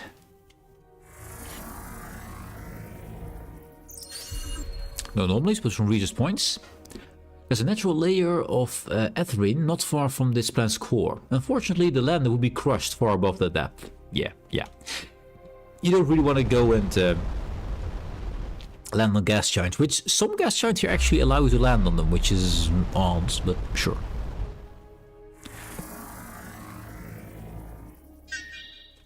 Oceanic worlds. Let's see. It seems some climate disaster in the past century caused much of the surface of the planet to flood. Judging from the visible technology, the planet was in a pre-space era. The team lands atop one of the few tall structures to protrude above the sea surface, within which the anomaly signal originates. As Cadet Glees examines the architecture, a trapdoor suddenly opens, plunging them into the briny water. Before the team can react, they are dragged off into a submerged building by crab-like creatures. Crab people. Wielding some kind of spear guns. Fortunately, Cadet Glees' suit's telemetry shows they are unhurt and still with several hours of oxygen. Attempt the rescue with violence or negotiate? I will go for negotiate because we have higher percentage, and also I mean they've got spear guns. It sounds like fishing people to me. Oh, 3%. Ensign Gary's efforts are met first with confusion, then increasing hostility after several unfortunate mistranslations. Maybe I should have put points in translation skills. Ooh. Is he putting dung on people's heads again? He probably is. The aliens refuse to surrender, Cadet Glees. A more forceful approach may be the only option. Unfortunately, the team will have lost any element of surprise. Well, the element of violence then, I guess. That's all we have. 93. Whoa. Based on the aliens' observed psychology, Cadet Ria correctly guesses that a series of low-energy electrical pulses would stun them, allowing the team to enter and disarm the aliens.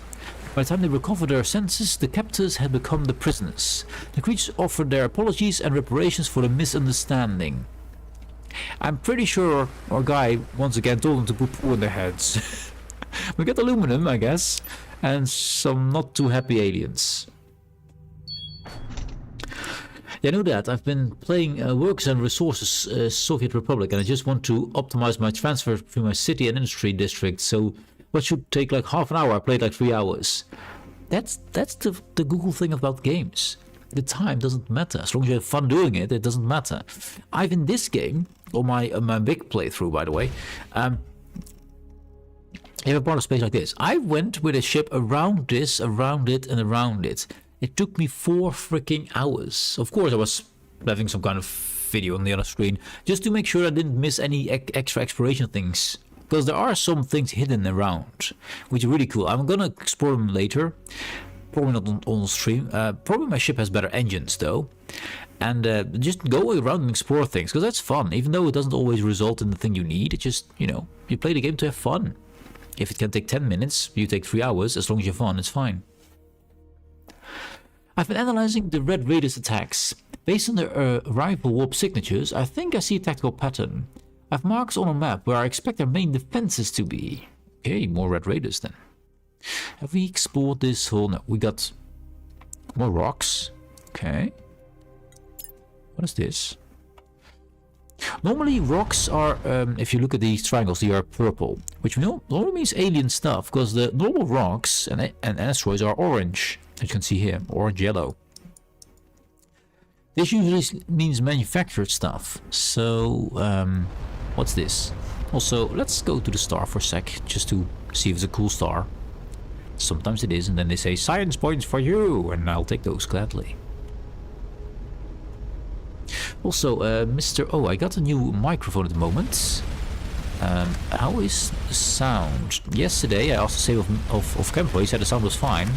I rewatched the replay, and oh man, it was horrible. So, I hope... Sorry about that. I hope that you can hear better than what the quality is. I've tried to readjust the gain a bit. Also, I'm still waiting for my pop filter. That's what stops those little breathing with more loudness, I'd say. When I accidentally blow the mic or stuff like that would mitigate that. Yttrium, indium? Are these the same aluminum? It seems a bit like the stuff we got from the container ship when we started the game, right? They're explosive, they're dangerous. And they're more containers than anything else. They're not really debris, they're containers. What are those things doing here? I mean, they haven't exploded us yet, so that's good.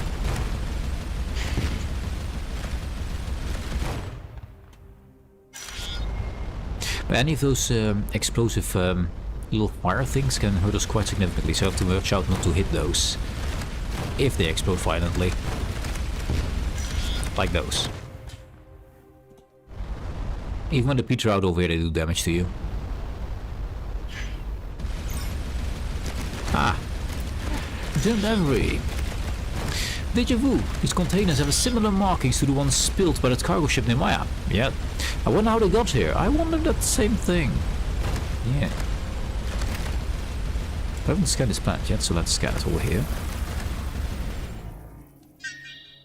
Something on it. Secrets.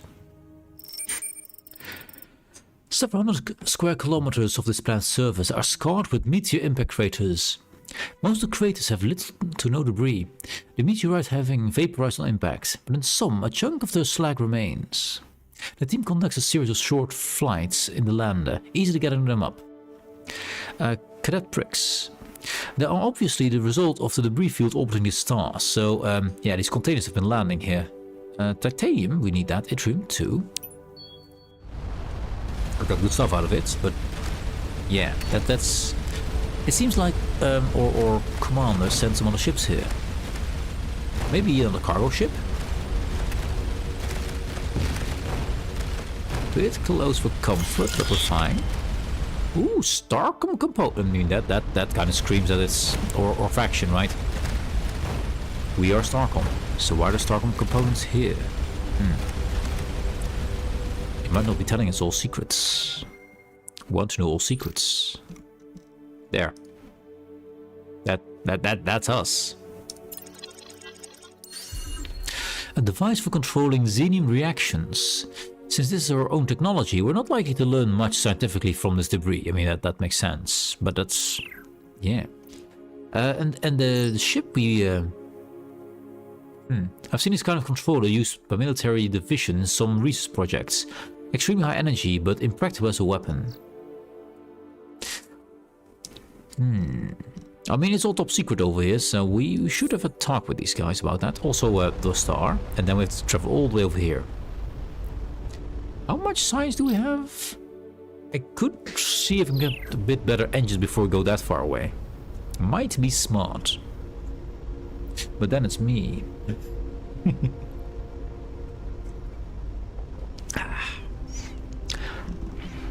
I don't always do things the smart way. I traveled for 3 hours through something like this. Yes. Also, how much do we need for crew skills to go further? We need another 9 planets for that. Cool. And then I think we should go into talking with aliens. That might be a smart thing to level up. So we don't make the mistake of telling them to drop poo on their heads. Again. That might be a thing.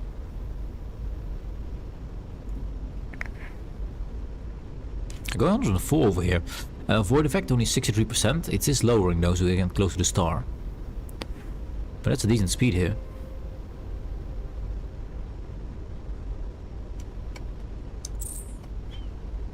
And they do have a jumping point. Actually, this one is closer by. Yeah, it is.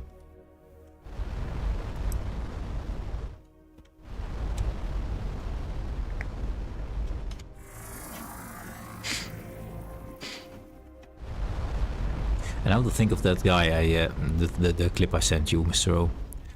Start with, do not pee on my train. Then go through all the list of other things you shouldn't do on this train. Then, once again, do not pee on my train.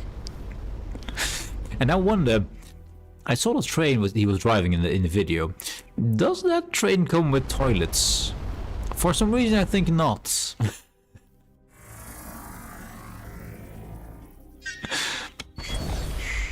I have a slight suspicion that there's no toilets on that train. An ancient stone pyramid rises out of the thick mountain jungle. Its entrance is mostly overgrown, but easily detected by the landless scanners. Explore the structure. Another pyramid, lots of pyramids. 50 research points. At one point, the interior was equipped with sophisticated technological furnishing, most of which has been stripped away by looters and or archaeologists. Yeah, this is a nice one, because archaeologists and looters, there's not much of a difference, except just, you know, passing of time a bit. Some documents stored in low-res holographic crystals remain. As Ensign Gary explains, this was an academic institution devoted to the study of the remnants and their artifacts. Okay, cool. This academy was dedicated to the study of the wormhole gateways. They had made some dramatic insights shortly before research stopped abruptly. Okay, cool. And then we have a jumper here, which, I mean, it could bring us where we need to be. It is kind of aimed in the right direction. Let's see. Jumping. Maximum velocity. 1800 speed. It doesn't have any units, so 1800 speed. 1. I see no violence. This is good. Hello, star. Are you interesting? No is the answer. Check.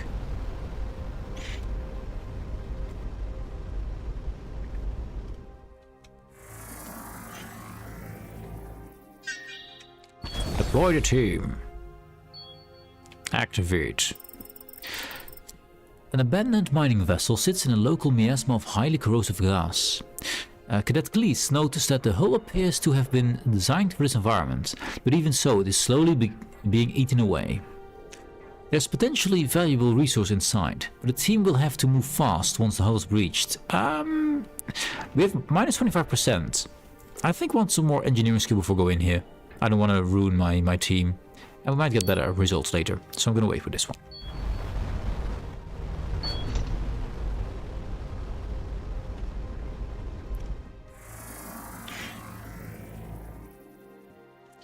No anomalies, let's go. This one we just checked. This one's closest. Any secret stars around? Yes, there is. There's one here. Which is very likely where this actually flinger seems to be going up.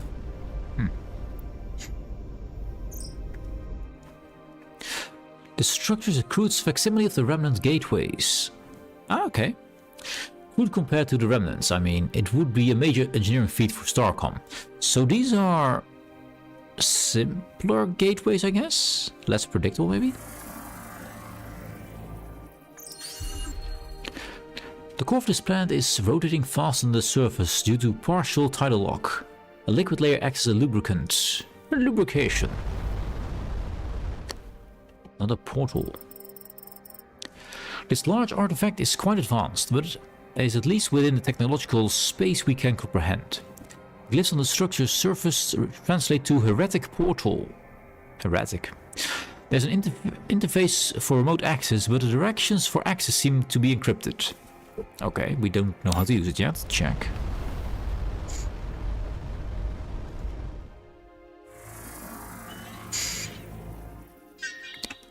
Deploy the team. I think we need 3 more deployments for level up. The team lands in a small clearing on the edge of a vast forest that spawns much of the planet's temperate region. Biosignatures are so strong and diverse, it's not immediately clear what stripped the anomaly detection algorithm, but the signal was quite strong. Cadet Re attempt to identify what triggered the anomaly. We still have minus 15%. I think we level up some more. Because we do... Oh no, we don't get XP for that. Okay, so we do need to do those things, else we don't get XP. Okay. Which means we need to do 7 more.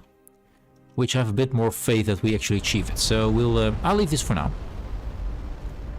I want to succeed as many times as I can. It's one. Oh, there's something here. Let's see. Not all require a skill check. This one does.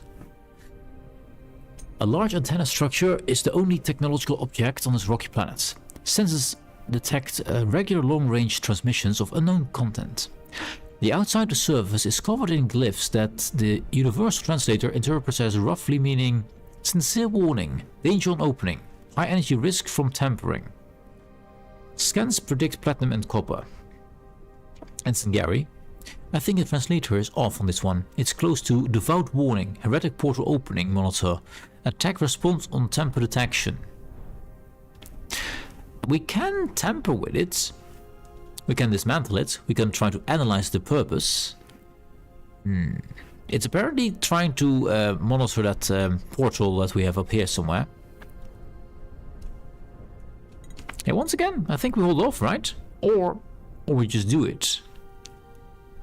Dismantle it, we get the XP, and we get some enemies to fight to get some resources. I think we go for resources here, although I do like to know what it does. You know what? Let's try it. Let's see if we can actually be lucky. We're not going to roll a 0.9 again, right? We're not going to go below 9%, right? I don't think so. I think we're fine. 45, 50%. The antenna is monitoring a space-based structure in its star system. It's also transmitting irregular information via subspace to some unknown distant receiver. While it consumes a moderate amount of power, there's little danger to anyone with even basic electrical safety skills. Cadet Cygnus Lee. I think this might be a form of dead man's switch. If some condition is met or this receiver is disabled, someone will be notified. I mean, we can get some resources and shoot down whatever comes back, right? Yeah. Violence is the answer. We got some copper and platinum. The team is able to extract a significant amount of copper and a modest amount of platinum from the antenna. Not really useful. Predictably, it stops broadcasting at some point during the operation. We take out all its innards. It stops working. Surprise. Maximum surprise. Also, we're prepared for violence. Violence? I see no violence. Oh, violence. Oh, there you are. You have the markings of the blasphemer who scraped forbidden relics from sacred worlds. You're condemned as the heretics of the Empire to burn. Make your choice. Accept the blessing of the remnants and become one in understanding, or reject them and perish here. It's a zealot. I don't know what you think we did, but we do not give in to threats. We love the remnants and are 100% ready to convert to whatever it is you all believe in. Wow. Are you asking us to convert or die, or to convert and then die? Good question. Well, the answer about to start. You could think about this. Are we going to be religious? Are we going to say, hell no? Or are we going to ask what they actually mean here? Also, they have 3 eyes, which reminds me of a certain skull we found yesterday. Well, chat, I'm curious about your decision after the ads, which start right now. So you have some time to think about this one. Think about it closely, chat. What will you do? Will we become suddenly religious? Hint, hint. Last time, I didn't choose to become religious, so I have no clue what happens when you do that. I assume bad things. That's what I assume. They also call us the blasphemer. Are we heretics? Are we religious? Are we neither?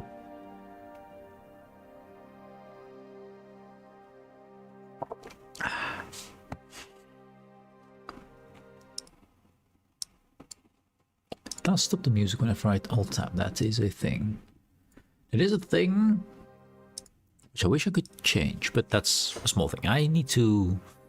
There's one thing they say you can communicate with these guys through Steam forums, I believe, which I never use. I also use Discord, so I need to find out how to work that, because I do want to give some feedback that I'd like the music to continue, even if you are not actually looking. So I want a windowed full screen version. Yeah, that's what I want.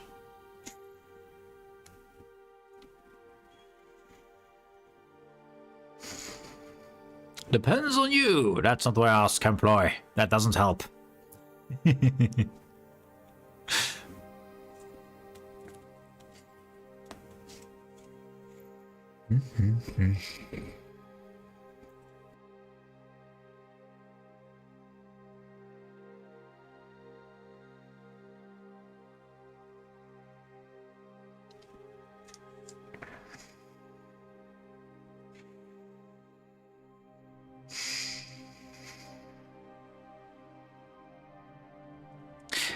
I wonder where this guy's nose is. In his mouth. What are those slits to the side? Are those the nose? Are those the mouth? Are just wrinkles and his mouth is hidden underneath that weird protrusion? Are those ears? So many questions. Are those things ears?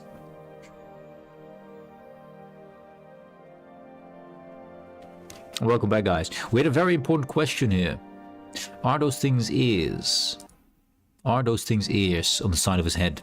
We can't discern whether it has a nose, where its nose is, and whether those two slits might be a mouth, or maybe they're some kind of gills. I have no clue. Anyway, more importantly, we're going religious, we're going violent, or we're gonna ask questions. I know, chat. It cannot depend on me. This depends on you. This is gonna be pretty important. I'm not sure what happens when you use any of the others.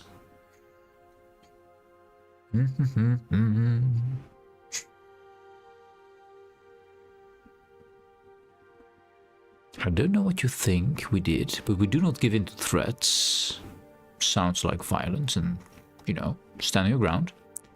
We love the remnants and are 100% ready to convert to whatever it is you all believe in, which sounds hilarious. And I think we die afterwards. Are you asking us to convert or die, or to convert and then die? Since I have no clue how the religion works in this game, I don't like to get forced to believe in something, so forced conversing is bullshit to me. To me it is too. To me it is too, I agree. But I'm a curious guy and I want to know what happens. Because I know this is a very significant turning point in the game if we can choose that. And not instantly get shot to bits. We're gonna convert. We're gonna become the devout. Yes. I'm gonna convert to whatever it is you all believe in. It's fine. It takes wisdom and faith to accept your fate so readily. Be sure the remnants shall therefore show you the light of their path. Oh! Oh. A violence it is. Don't know why, but they start shooting at us. So, why did it start shooting? Was it our auto thing shooting them? I don't know. Anyway, it's violence, apparently. They did not believe us, which is fair enough. For someone to believe in something is bullshit, I agree completely. But it would be interesting. I know from other playthroughs that these guys are the eternal enemy, basically, so yeah. Or at least they seem to be. So curious what would have happened if we are not the enemy. Or if we're with the enemy. Apparently not an option. The wreckage of dozens of craft showed this valley was the site of a battle years ago. The most valuable materials have already been stripped away, but there's still some hard-to-access resources that the lander's mining equipment is able to extract. Cadet Cygnus Lee notes that the positioning suggests the defenders were protecting a particular area of low tactical value, so there must have been something there. Have them search the area that Cadet Cygnus Lee identified? I mean, I would love this to be higher, but we can't have everything higher. Let's take it. Let's take it. One. Draw high. Ah, that's okay. The entrance to a narrow cave is hidden behind a rock. Outcropping that, from more than a few meters away, seems perfectly flush with the cliff wall. It seems the secret redoubt was well supplied. While most of the equipment was evacuated along with whoever the inhabitants were, the cave had a small Kyrolite reactor. A Kyrolite, nice. I can use that. How much do we need? 6 more. 6 more, okay. This we want to do later, so we're gonna jump. I mean, we might jump from here, I think. So I think we jump. And hopefully, I mean, it seems like it's aimed to above. The markings on the devout ships are similar to those on the ship that destroyed Maya Station. Ah. But they seem to be orders of magnitude weaker in terms of combat strength. Luckily, because we would be dead if they weren't. Let's jump to the next system here.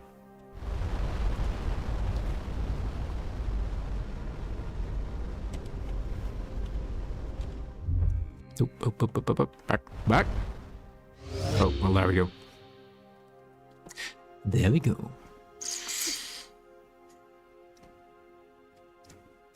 I'm just trying to deliver a package.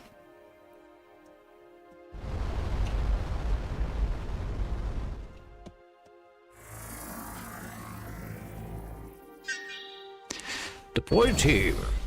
That means 6. That's 6 to go. A lone pillar rises out of the desert lands. Analysis reveals it to be composed of a highly resilient composite. Deep scans show more structures buried beneath the sands, but far too deep to excavate. Team returns. Okay. Composite of a pillar. Okay. This material is incredibly hard, but interior monomolecular fibers allow it to flex under stress. The macrostructure was probably reconfigured in short, near the perfect building material. No idea how it was made. I don't know. I didn't know either. We don't have a shoot down, so we have to fly down, which will take a while. So we're gonna go through all these planets here. And then we need to get some kind of upgrade to our engines, I think. Do you have science right now? Yeah, 2 and 5, we got a lot of science. Based on our prior studies, I think that might be the first example of late fall Empire architecture we've seen. I hope we find more examples for comparison. I do too. The Fallen Empire. Nothing here.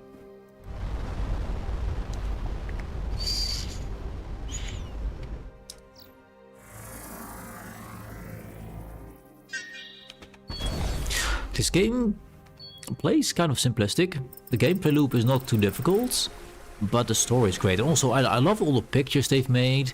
The little wiggly bits going in for where you slowly zoom in and get better and better image. And the text and stuff is usually good. I have seen some repeats of text. I believe in my 38-hour playthrough, I only had 6 repeats over hundreds of scans. So pretty good text everywhere.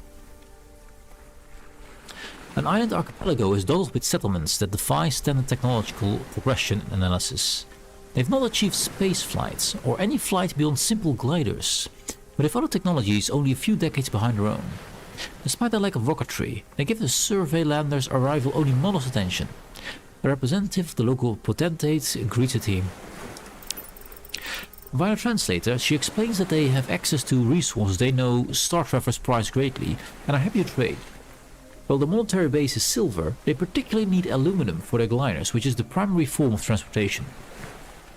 Okay, we have another market. And they buy aluminum. That's good. We can buy a glider if we want to, which I kind of want to. I mean, we need aluminum, but it's also simple to get, so... What do we need? We want to get titanium, right? Yeah, titanium. Oh, that's the wrong way. We need to sell it, not buy it. Oops.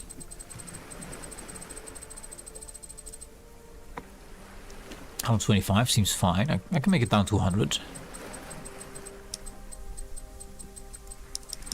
That should be fine. That gives us 170 silver, which is plenty to buy that thing. I'd like a little bit more titanium.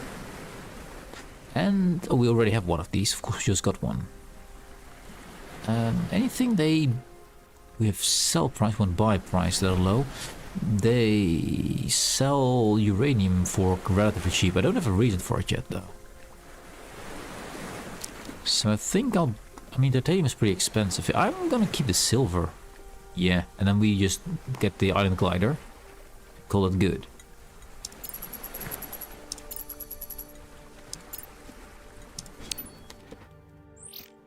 An island glider. 20 points. Surprisingly sophisticated aerodynamics, optimized for a dense atmosphere, has nearly 2:1 glide ratio in ideal conditions. That's kind of insane. For every meter down, you move 200 meters forward. That's kind of insanely good. That sounds like a really good glider to me. You do have to go atop the mountains or whatever to you know, drop off, but that sounds like a pretty good glider. But I'm no glider specialist, so if you have a hang glide, let me know. Is 2-1 good?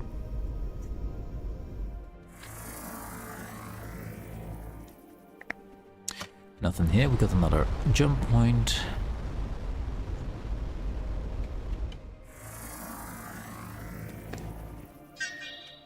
Deploy the team. A heavy research ship has been stripped of its drives and buried as a makeshift bunker. Judging from the incursions on the floor into the support systems, it has been unoccupied for some time. A full search of the space turns up nothing of value, although an interior wall of one of the cabins is covered with writing. Ensign Gary concludes that someone was working on translating a fragment from yet another language. Their most complete efforts read Lab Generation 3 clones. Capsule, question mark, 30 stable sterile. Marker question inserted. Capsule 109, stable sterile. Marker inserted. Capsule 228, near match to reference sample. Live mark inserted. So they're making clones. 3rd generation. Making sterile clones with markers. And they have a reference sample, which is probably the original, I guess, then. So they're trying to perfect their cloning here, or at least the writing is about that. Okay, clone armies, check. We do have a ship here. That's a hauler again. Okay, haulers can't trade. I'm kind of conflicted. I want to get XP, but also want to make sure I have enough XP to do the things proper. Crew. We need 4 more planets so we can level up, and I can improve my xenoculture so we actually have a good chance to succeed and not tell people to pull their heads. You see a new alien. You tramp the language. You say, I'll shuttle your heads. The aliens are angry. Yeah, that's not the best. Not the best way, I think, to communicate. Also, I'd like to get better engines. I need to just get all my skills up, I think. Skills and engines. And there is a technology tree for skills, so that's good.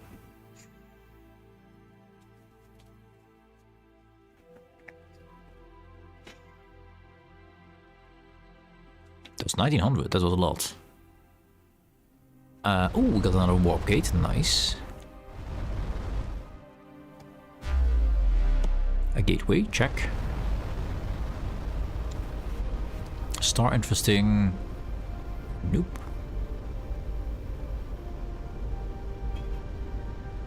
And now we get the arrow sometimes. Weird.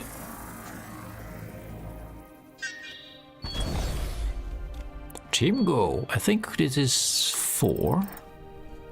The brig sets the lander down atop a high ridge with a commanding view and dramatic lighting. Most of the surrounding structures have fallen into decay, save for a large pyramid carved solid rock. Another pyramid. And I do love that picture. The structure has an opening on one side facing the collapsing city. Inside a gruesome sight, hundreds of desiccated corpses show signs of both blunt trauma and kinetic weapon damage. Murals have been defaced with graffiti. False paths through the remnants domain are false idols and will be washed in blood. A true path are seen with devotion. Well, I guess we found more of the religious guys who are obviously the good guys.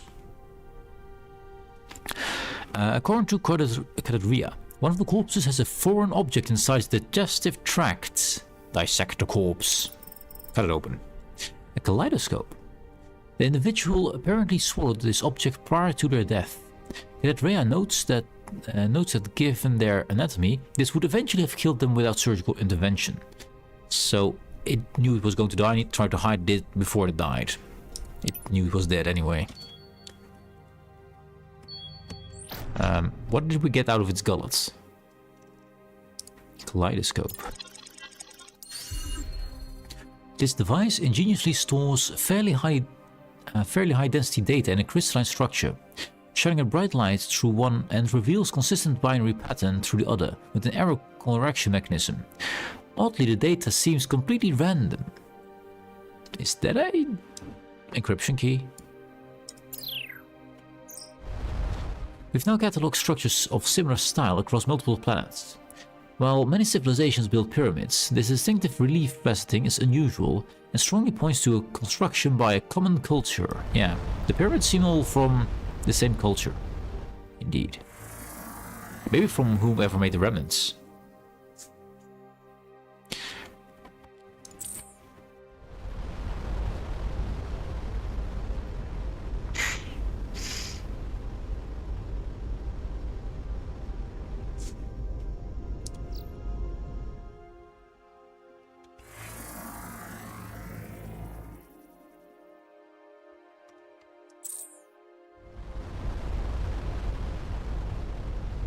I like to fly this way more than I like to fly with WASD. Keeping a button pressed is annoying for your hands. It occurred to me that the random data from the kaleidoscope could be the key to accessing that heretic space structure. The fake portal. I mean, maybe. Should try it out. Nothing here. Though I do think I want to go for first better engines, because I don't know where it will drop me off and if we have a return point. I like that the fact that we have a lot of return points, but poor team on this gas giant, which is definitely not going to kill them all because of gravity. From orbit, Pincushion detected complex radio signals that seemed indicative of civilization. But once within the upper atmosphere, the landless instrument detected no signs of life or technology. Ionized layers within the gas giant's atmosphere each have their own magnetic pole. The complex interaction between them created the illusion of radio communication. I mean, it's science. We like science. Science good.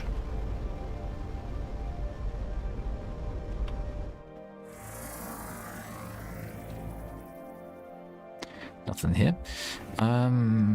We can go straight back to our base with that portal, so let's do that. Because I want some science done.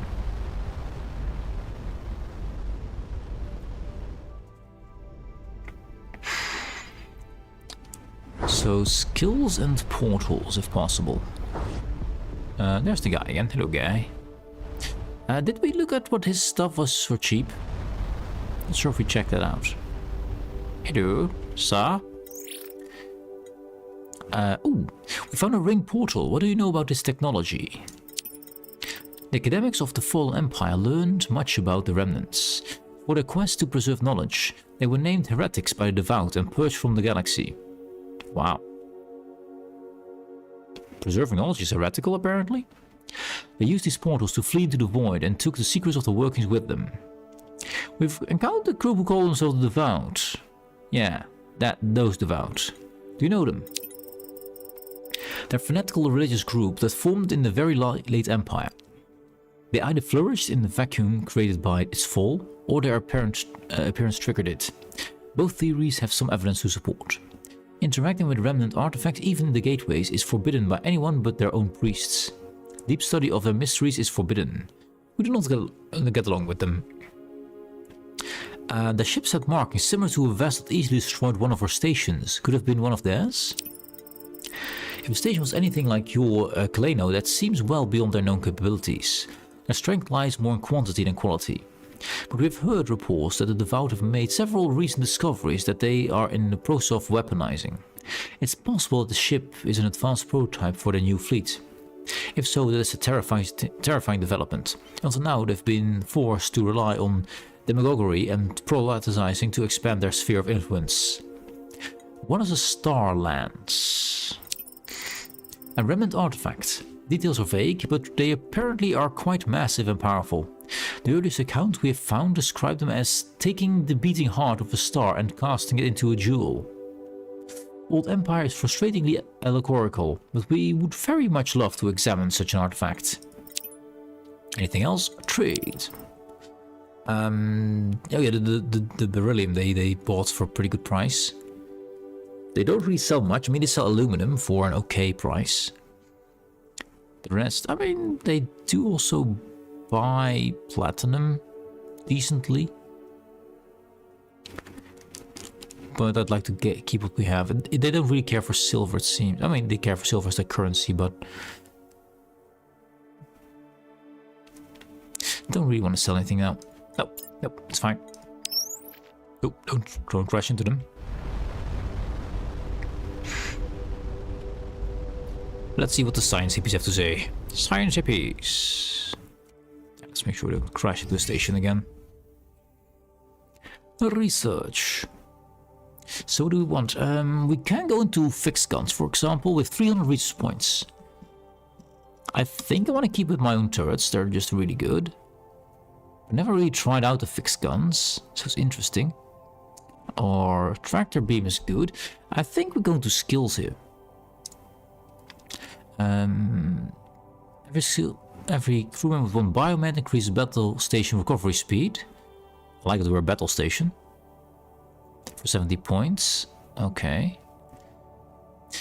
So these are all, every 1 point in X gives a boost to things, but only 1 point matters.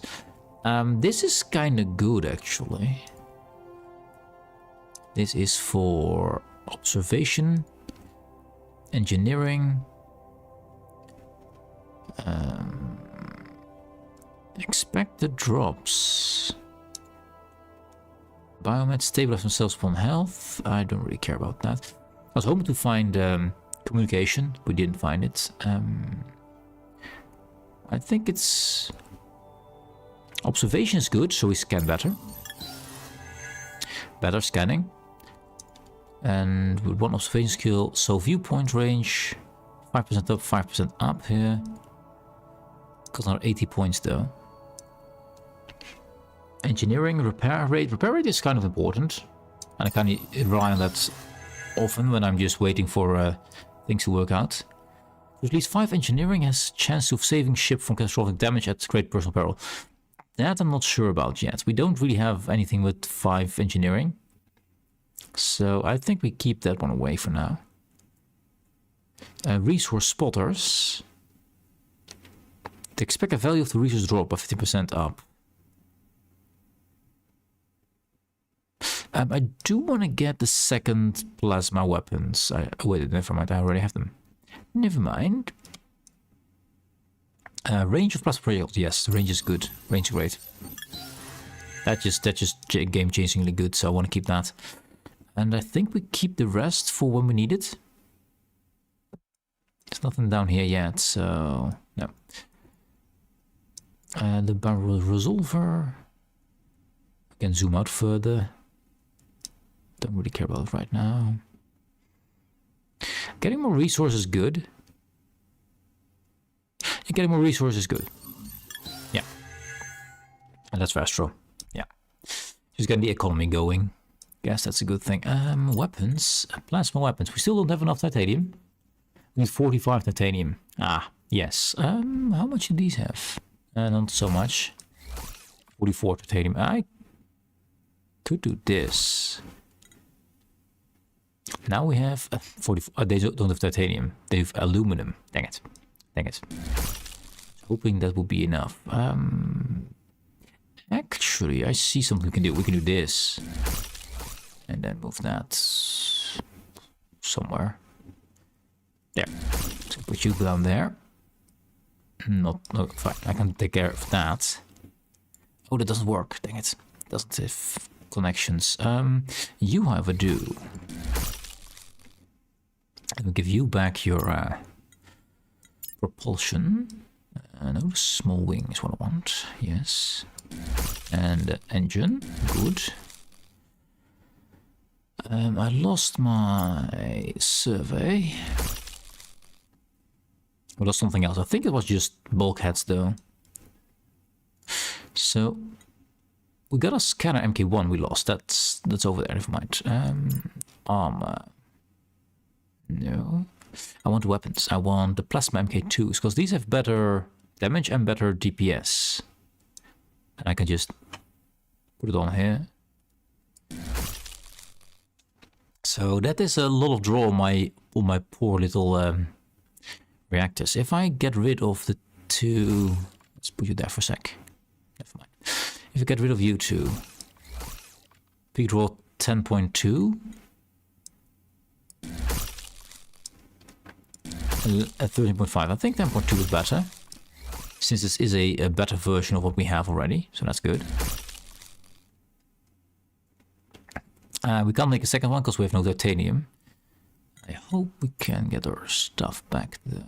I need to get the scanner back. Yeah. Then propulsion. I want the small wing back because that makes me faster in the right kind of space. And the engine. Good.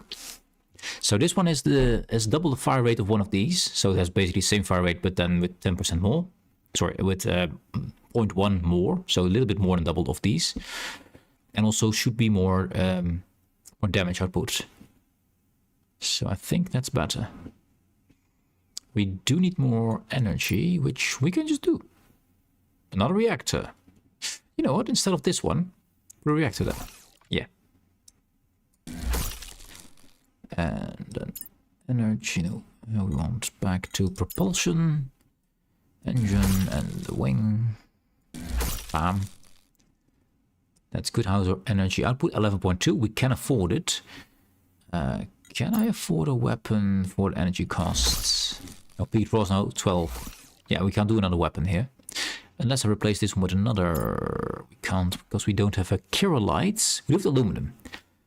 So one Kyrolite's what we need. And then I'll put this one back up the front. And then we have enough power to maybe exchange these for another type 2. I wish you could see the amount of power they use. Because I only see HP and fire rate and the hexes and the cost, but not what kind of power they use. So I assume it uses more power than 2 of these. That's what I assume. I could check that if I can hang these somewhere, anywhere. That doesn't work. Doesn't work. Right, be gone. So this is 11.2.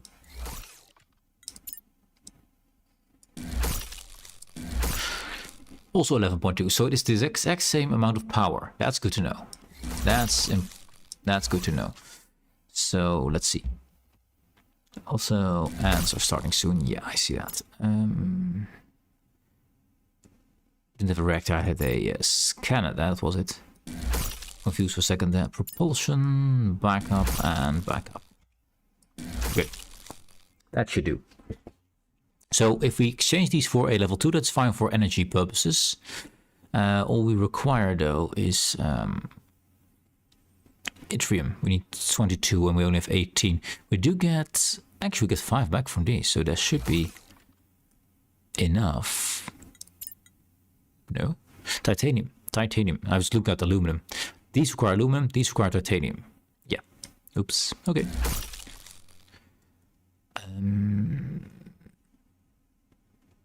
Yeah, and one more would be too much. Yes. So let's see. I could do batteries, but that just basically you have a best reserve of power, but when it's gone, it's gone. I prefer to have the amount of power continuously available instead of having to rely on, hey, battery's gone, now my firepower drops, you know? Okay, that's research done, shipyard done. I don't think there's anything 45 you want. Frictionless bearings. Turn rate of turrets. Sure, turn faster. Make turrets better. Yes. Wisdom of Asmo. When it's gone, it's gone. Exactly. I mean, it's not wrong. Perfect wisdom. Dr. Rama. Nothing for you. Lieutenant Milton. Any tips on speeding up space travel? Yeah, sing your song, dude. I assume you remember the basics of the Trillion drag metric? Yes, but my first officer might need a refresher. Take the blame. At post-relativistic speeds, the metric tends to bring ships out of warp. It's conceptually similar to friction in Newton systems, although the underlying physics is completely different. The effect is more pronounced near stars, planets, or other objects that create entropic distortions in the warp manifold. Consequently, where ship drives are more efficient in deep space, a phenomenon referred to as the void effect. We can boost this effect with void control surfaces, sometimes called wings due to their shape. Of course, having a good drive to mass ratio helps the most with speed. So mass to drive ratio, okay. Having a very wide ship design increases void distortions, but the effect is fairly small. So making a single line ship should be the fastest, with big engines and not much on it. So the cargo thing's actually very good maintained. Also, we've got that. Dang it. I didn't see that. Well, it wasn't very important. I already discussed the effects of the void effects. Also, by the way, I did not need a refresher on that. Should have taken the hit for the team. You should have just taken the hit for the team. Which is me. Anyways. Okay. Okay. So this is the most efficient design for speed, apparently. Just a very long ship, but not much to the sides. Good to know. And the ads are gone. Welcome back, guys. I didn't see the ads starting there, so my apologies. Basically, got another explanation of what the void effect is and how it works, etc. Which we don't need.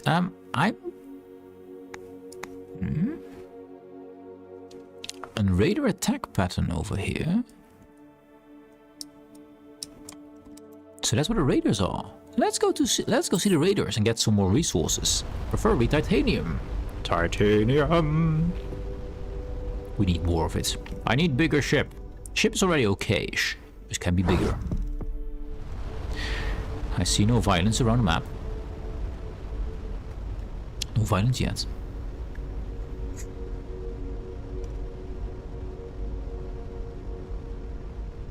Kind of a pretty efficient ship right like this. I need to get one more energy source and a tier 2 gun, but then we're good. This one seems to be the closest.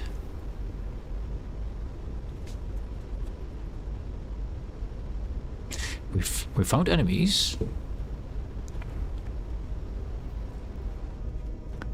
Enemies detected. Initiate violence.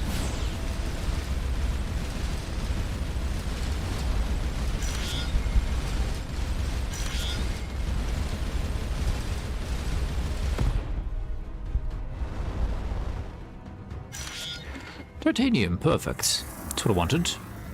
That's a lot of enemies, by the way. Holy enemies. We're gonna sit here for a bit. So there's a station. Aluminum? No, I want your titanium. More aluminum. Only aluminum. Yes. Aluminum. Let's take out this. I mean, stations do respawn enemies, but you know what? I'm gonna take it out. Let's first focus on this one, though. Because this one can actually get in range to shoot me. Yttrium. I mean, more turrets, more good, right? Come on. Aluminum, how's your hull doing? We do need a heal here.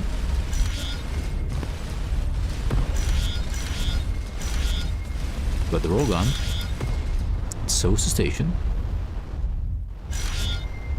Platinum and lots of aluminum.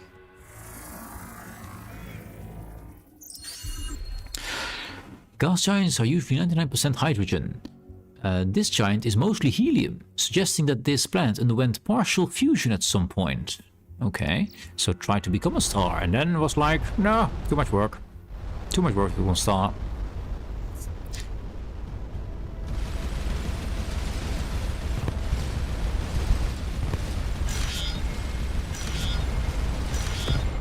One titanium again, and an yttrium. Another yttrium. I mean, yttrium is good as well, so I'll take it. I should not forget to look at the star, by the way. The star might be interesting. But that's a lot of guys. Oh, hello. Oh, these are the guys we hired. Yeah, we hired you with copper. Yes. Earn your copper. Earn your keep. Destroy these guys.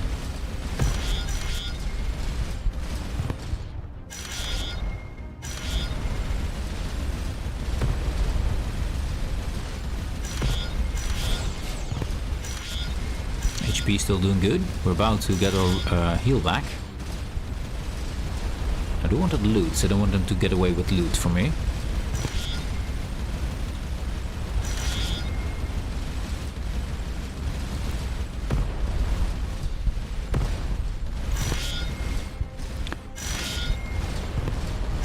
Just get away from the station, no need to die for it.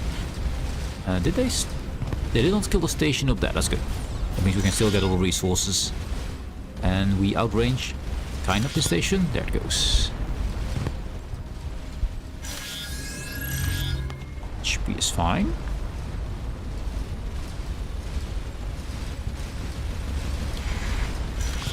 Titanium, perfect. And a missile engine. Well, hello.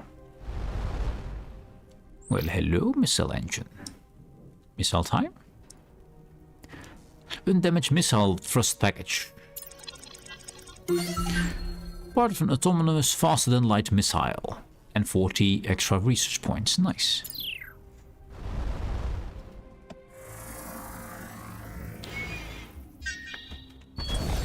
Sends the goons. What looked like a small spaceport from low orbit turns out to be a fully automated manufacturing facility. Tracked robots carry ore from the nearby hills into a refinery connected to the main structure. A partially assembled Red Raider drone is being assembled on the launch pad. With a plus 50%. Judging from this erosion patterns around the ore mines, this place was idle for a long time and only recently restarted activities. I think we investigated plus 50%. I think we do that. 50%, okay. The cadet Cygnus Lee reconnoiters the area and plans out a path that will allow quick retreat. But the caution seems to have been unnecessary. The facility oddly has no ground defenses. After gaining entry, the team is able to explore freely. Okay, I mean, free stuff. 75 research, nice. The complex is old but well maintained by robots of scarce sentience who ignore the team's movements. From inside they can see processed ore turned into advanced ship components.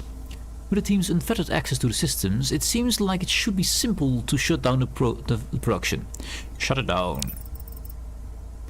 Ooh, that's a lot of aluminum, titanium, some yttrium.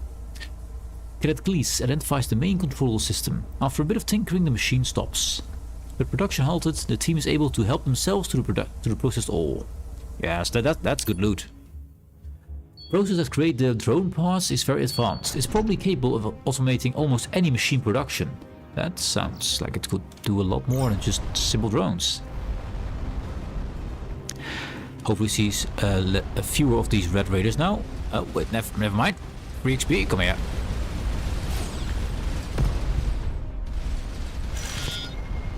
I kinda should wait till these guys are in trouble so I can get their parts as well without losing my own reputation with them.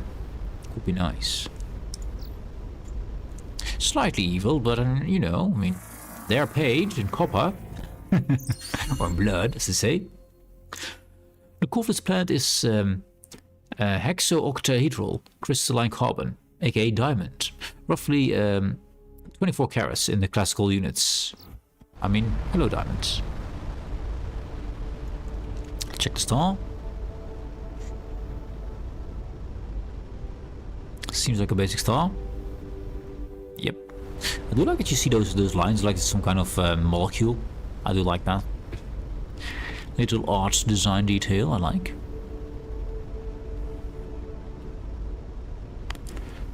So the radios have been stopped. These guys are patrolling the area.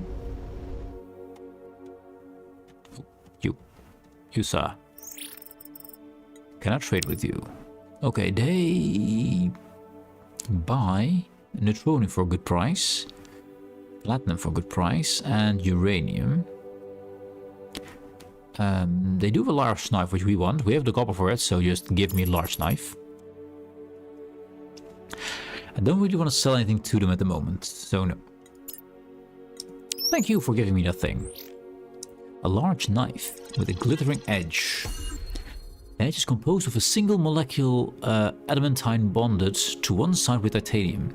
The glittering is caused by air molecules splitting when they touch it. it might be sharp. Air molecule splitting. Holy shit. Isn't that? It's a molecule splitting, it's not atom splitting. We're fine. No explosions here. We're fine. So are we going to explode here? No, we're not. That means we can now... We can try the portal out. I'd like to go to our allied ship. I think that's a good one to end it on. Yeah. Find our allies. And we do have a good amount of resources now, which I kind of want to keep intact. We still need one more exploration to level up, which I'd love to get. We might get to explore there something, hopefully.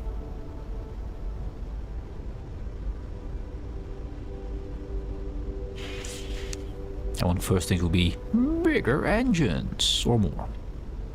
Or just both, more and bigger. Maybe both.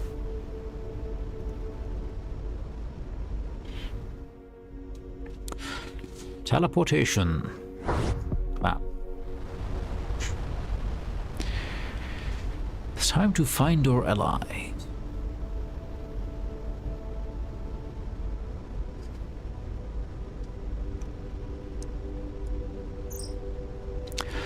Once we fully explore the system, its star will automatically be dimmed on the nav map. This makes it easy to spot sectors where there may be plans left to investigate. Ah, that's good to know. Don't see anything. I mean, this one is not explored, for example. Also blinking. Also blinking, but we have a mission in there. Good to know. We still haven't done the medical thing, though. Also, what? Oh, we went here. There's the ringed planet here. Yeah, there's more things we haven't scanned here.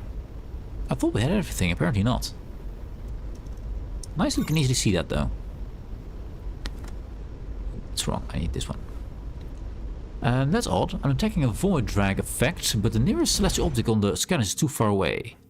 Maybe a rogue planet or other object. Yeah, indeed, with 86 void effect, there must be something huge nearby. Let's see if you can find it. We need to go where the void effect gets lower. This direction, yes. We got something. Oh, get the nose in the right direction. Well, hello. What's this? A polyhedra artifact. The D8. Investigate. This massive artifact, several hundred kilometers long, along its axis, is composed of an unknown material.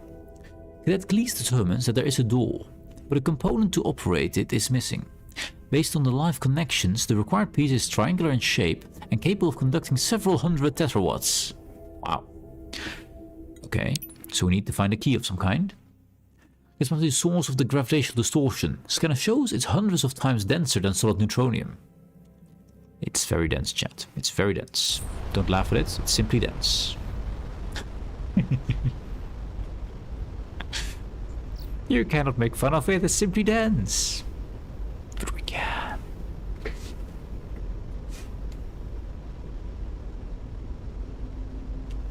And the void effect should be lowering. We got a ship here. Hello, ship. Derelict scout. I mean, okay. Hello.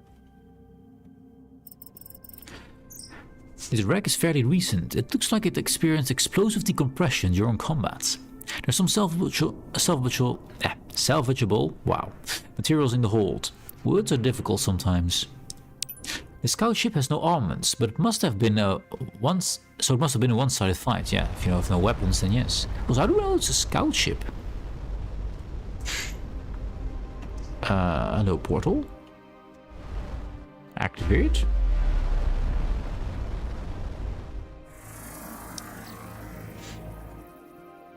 Oh, we need one planet. We need the one planet we can actually go and walk on and say, give me XP. One planet. The one who could. This is the area that the ALMIGTHY is reportedly investigating. Good, so it should be nearby then. Hello star, are you interesting? Seems no. Seems just a normal star. I don't know when this arrow appears. Sometimes it just appears, sometimes it's just not there. I like it to be there.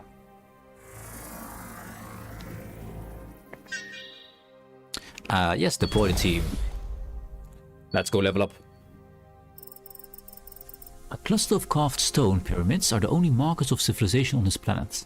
I do like the picture, man. They could have just gone with all the same pictures. They didn't. They make every single picture unique. Penetrating radar shows the structure has interior cavities at one point, but have since been filled in. Small glyphs along the protruding edges register as writing with the universal translator. The text repeats. And from his chariot, the Talonian pierced the sun with his lance, and then the scintillant jewel. Like a lure with his lance, he cast a jewel into the hidden sea, its light illuminating distant new shores. The shores left behind were now in darkness. Ooh, okay. A Starfaring civilization must have built these. The fact that they did not also colonize or mine this planet suggests this location had deep cultural or religious significance. That's an important little rhyme there. Anyway. Cruise gained XP, yes. That means... Gary, the Super Gary. I want the Xenoculture up. Yes, Xenoculture 10. Is that enough? I think yes. I want him to be good at other things too. Let's get him... We can't do all 10s. We can't do that. So let's do this for now. And then I want to improve people's... yeah, maybe? Actually, this stuff allows me to find more things. Let's get... Cassie perks. Let's give you some, well, perks. No. With unresearched, observation is research. Want observation, skill at least one. Engineering is research. Want at least one in that. She already has that. Bioman, unresearched. Unresearched. Okay, so the rest doesn't matter. I'm just gonna... Let's see, we have one more point. I'm gonna put in astroscience for better loot. Good. So now at least we should not make mistakes in translation, at least not as easy. We should not get aliens angry with us, hopefully. We check the star, that's fine.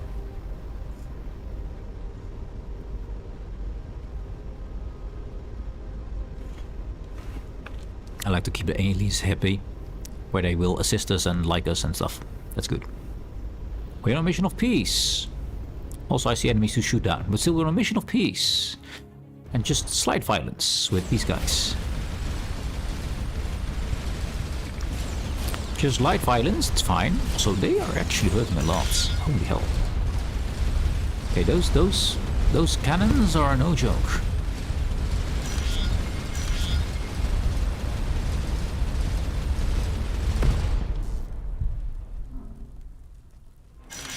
There was a lot more damage than I expected. A lot more.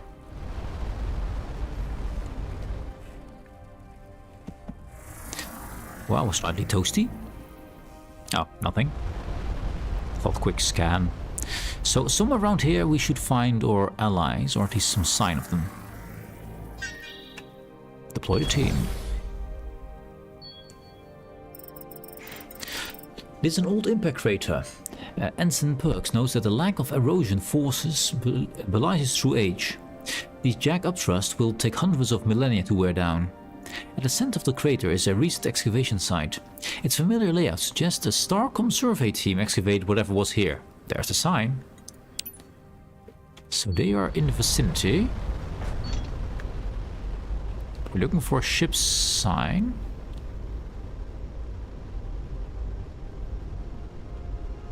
Nothing yet. Trying to encircle it a bit. Wait, what is... Oh, we got another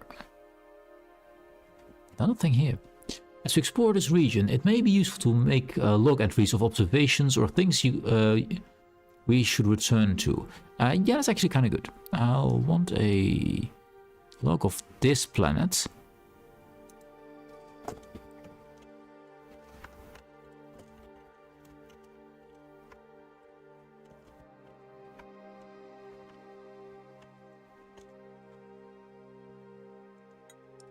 Let's put it there. We can make a map mark. So it's kind of nice to find things back. It's kind of useful.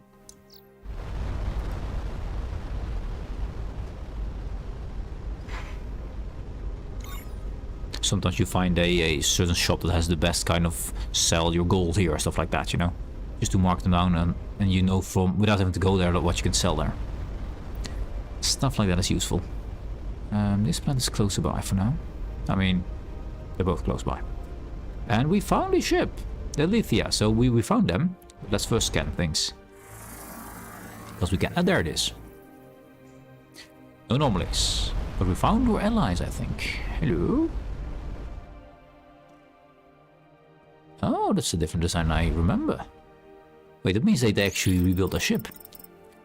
This is Captain Dawson, commander of the ALMIGTHY. It's good to see another Starcom vessel. While investigating an anomaly, we were confronted by a group of vessels identifying themselves as the Devout.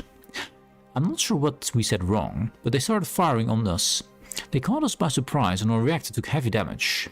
Do you need an escort back? Good of you to offer, but unless we encounter larger numbers, we should be alright. I didn't expect an attack, which is my own fault. We'll be ready next time. We will tell them about the wormhole gateways to get them faster back. So Ram was right. Well, this is good news. We'll shorten our travel time back quite a bit. Thanks for this information.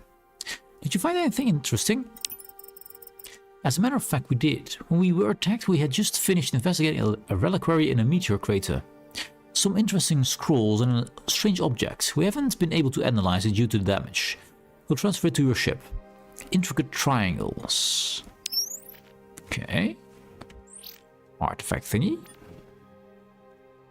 The triangles. Intricate object composed of nesting triangles made of an unknown material. The ALMIGTHY reported that they uncovered it during an anomaly survey. The material is close to zero resistance, conducting all of the ship's free energy throughout. It didn't even make it warm. Didn't we need an item that could, you know, conduct infinite amount of energy and was triangle shaped? I think we do. I think we just found it. Or well, they found it. But first, scanning.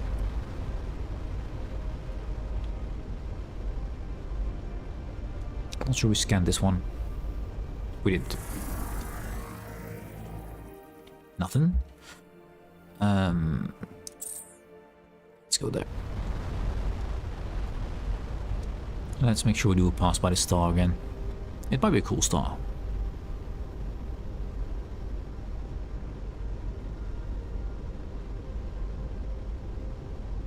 It's a blue star. That alone is cool. And we're not completely on fire this time. Just a little bit. A little singed.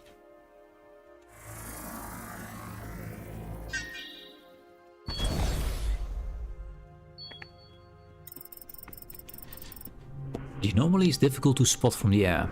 The lander makes several passes before Ensign Kepler spots the target. From a distance, it looks like an abandoned outpost that's gradually being erased by the elements. Up close, it's apparent that the structure's surface have been camouflaged to the color and texture of the surrounding rock. It's a hidden thing. Most of the useful equipment has been removed, but an unusual object directly connected to some tools of unknown purpose was left behind. Ensign Kepler, not far from the platform, there are some containers with the same camouflage treatments. Okay, so we got this iridescent globe and we found some camouflaged things. It's a cache of shipbuilding components. Probably whoever led this case didn't have time or space for them. Titanium and platinum. I do like the titanium. That's very important. We need more of that. What's next for the crew XP, by the way? There's a limit of levels you can get. You can never get them all leveled up, so... We need 50 now. Yeah, it's getting further. I think there's 2 or 3 level ups possible, and then we're out. And we've done them all. Nothing here. That means we scanned the whole thing. So, let's go there. To the location where we need this special triangular shaped thing that could, well, conduct millions of terawatts or hundreds of terawatts. I think we found it.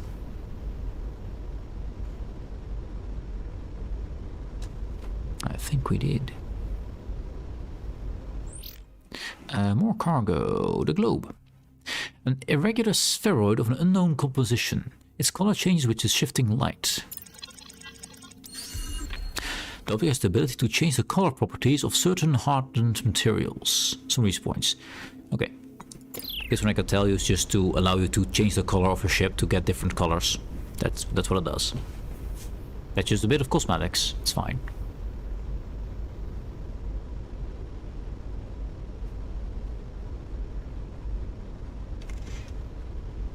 I do like I devised a completely different ship from last time. This was not the ship design I had last time I played this game. Because I didn't know about heat, for example, so I put all my engines together, etc. So we found this big octagonal relic, and we found the key that belongs to it. And if you want to see what happens to it, then you have to tune in next time, because it is time. It is time. I need to go. My voice needs some rest, and tomorrow I will do another stream. And you can see what this Polyhedra artifact has in store for us. But first, I want to thank you all very much for watching. Hope you enjoyed. Hope you had fun. I think this game is great. I highly recommend trying it out if you can. It's Starcom Unknown Space. It's really fun. You do need to read a lot, or you can just listen to me while I say it all out. You know, it's whatever you want. But yeah, I want to wish you all a very nice rest of your day. And Camploy, tomorrow's my first day after 2 weeks of vacation. No, Camploy, you can't make it? Unfortunate. Luckily we have VODs though. What shall I do at my lunchtime? I have no clue. I mean, there might be some streamers streaming during your lunchtime. I mean, I have made sure even when I was late that I was there around a certain person's lunchtime all the time whenever I could. So there might be that option. Anyways, thank you very much for watching. Hope you enjoyed. Hope you had fun. Yeah, and I'll see you tomorrow and we see whatever this Polyhedra artifact has in store for us. I love the mystery in this game. The story is great. It's freaking great. Go play. Anyways, see you later, guys. Oh, I obviously forgot my preparation. I'm the dumbest. Definitely the dumbest. Where is it? Preparation. Normally I have music prepared. Now I have to prepare it right now, which is not professional. Not a professional. I mean, not get paid for it, so I'm not a professional. That's what it comes down to.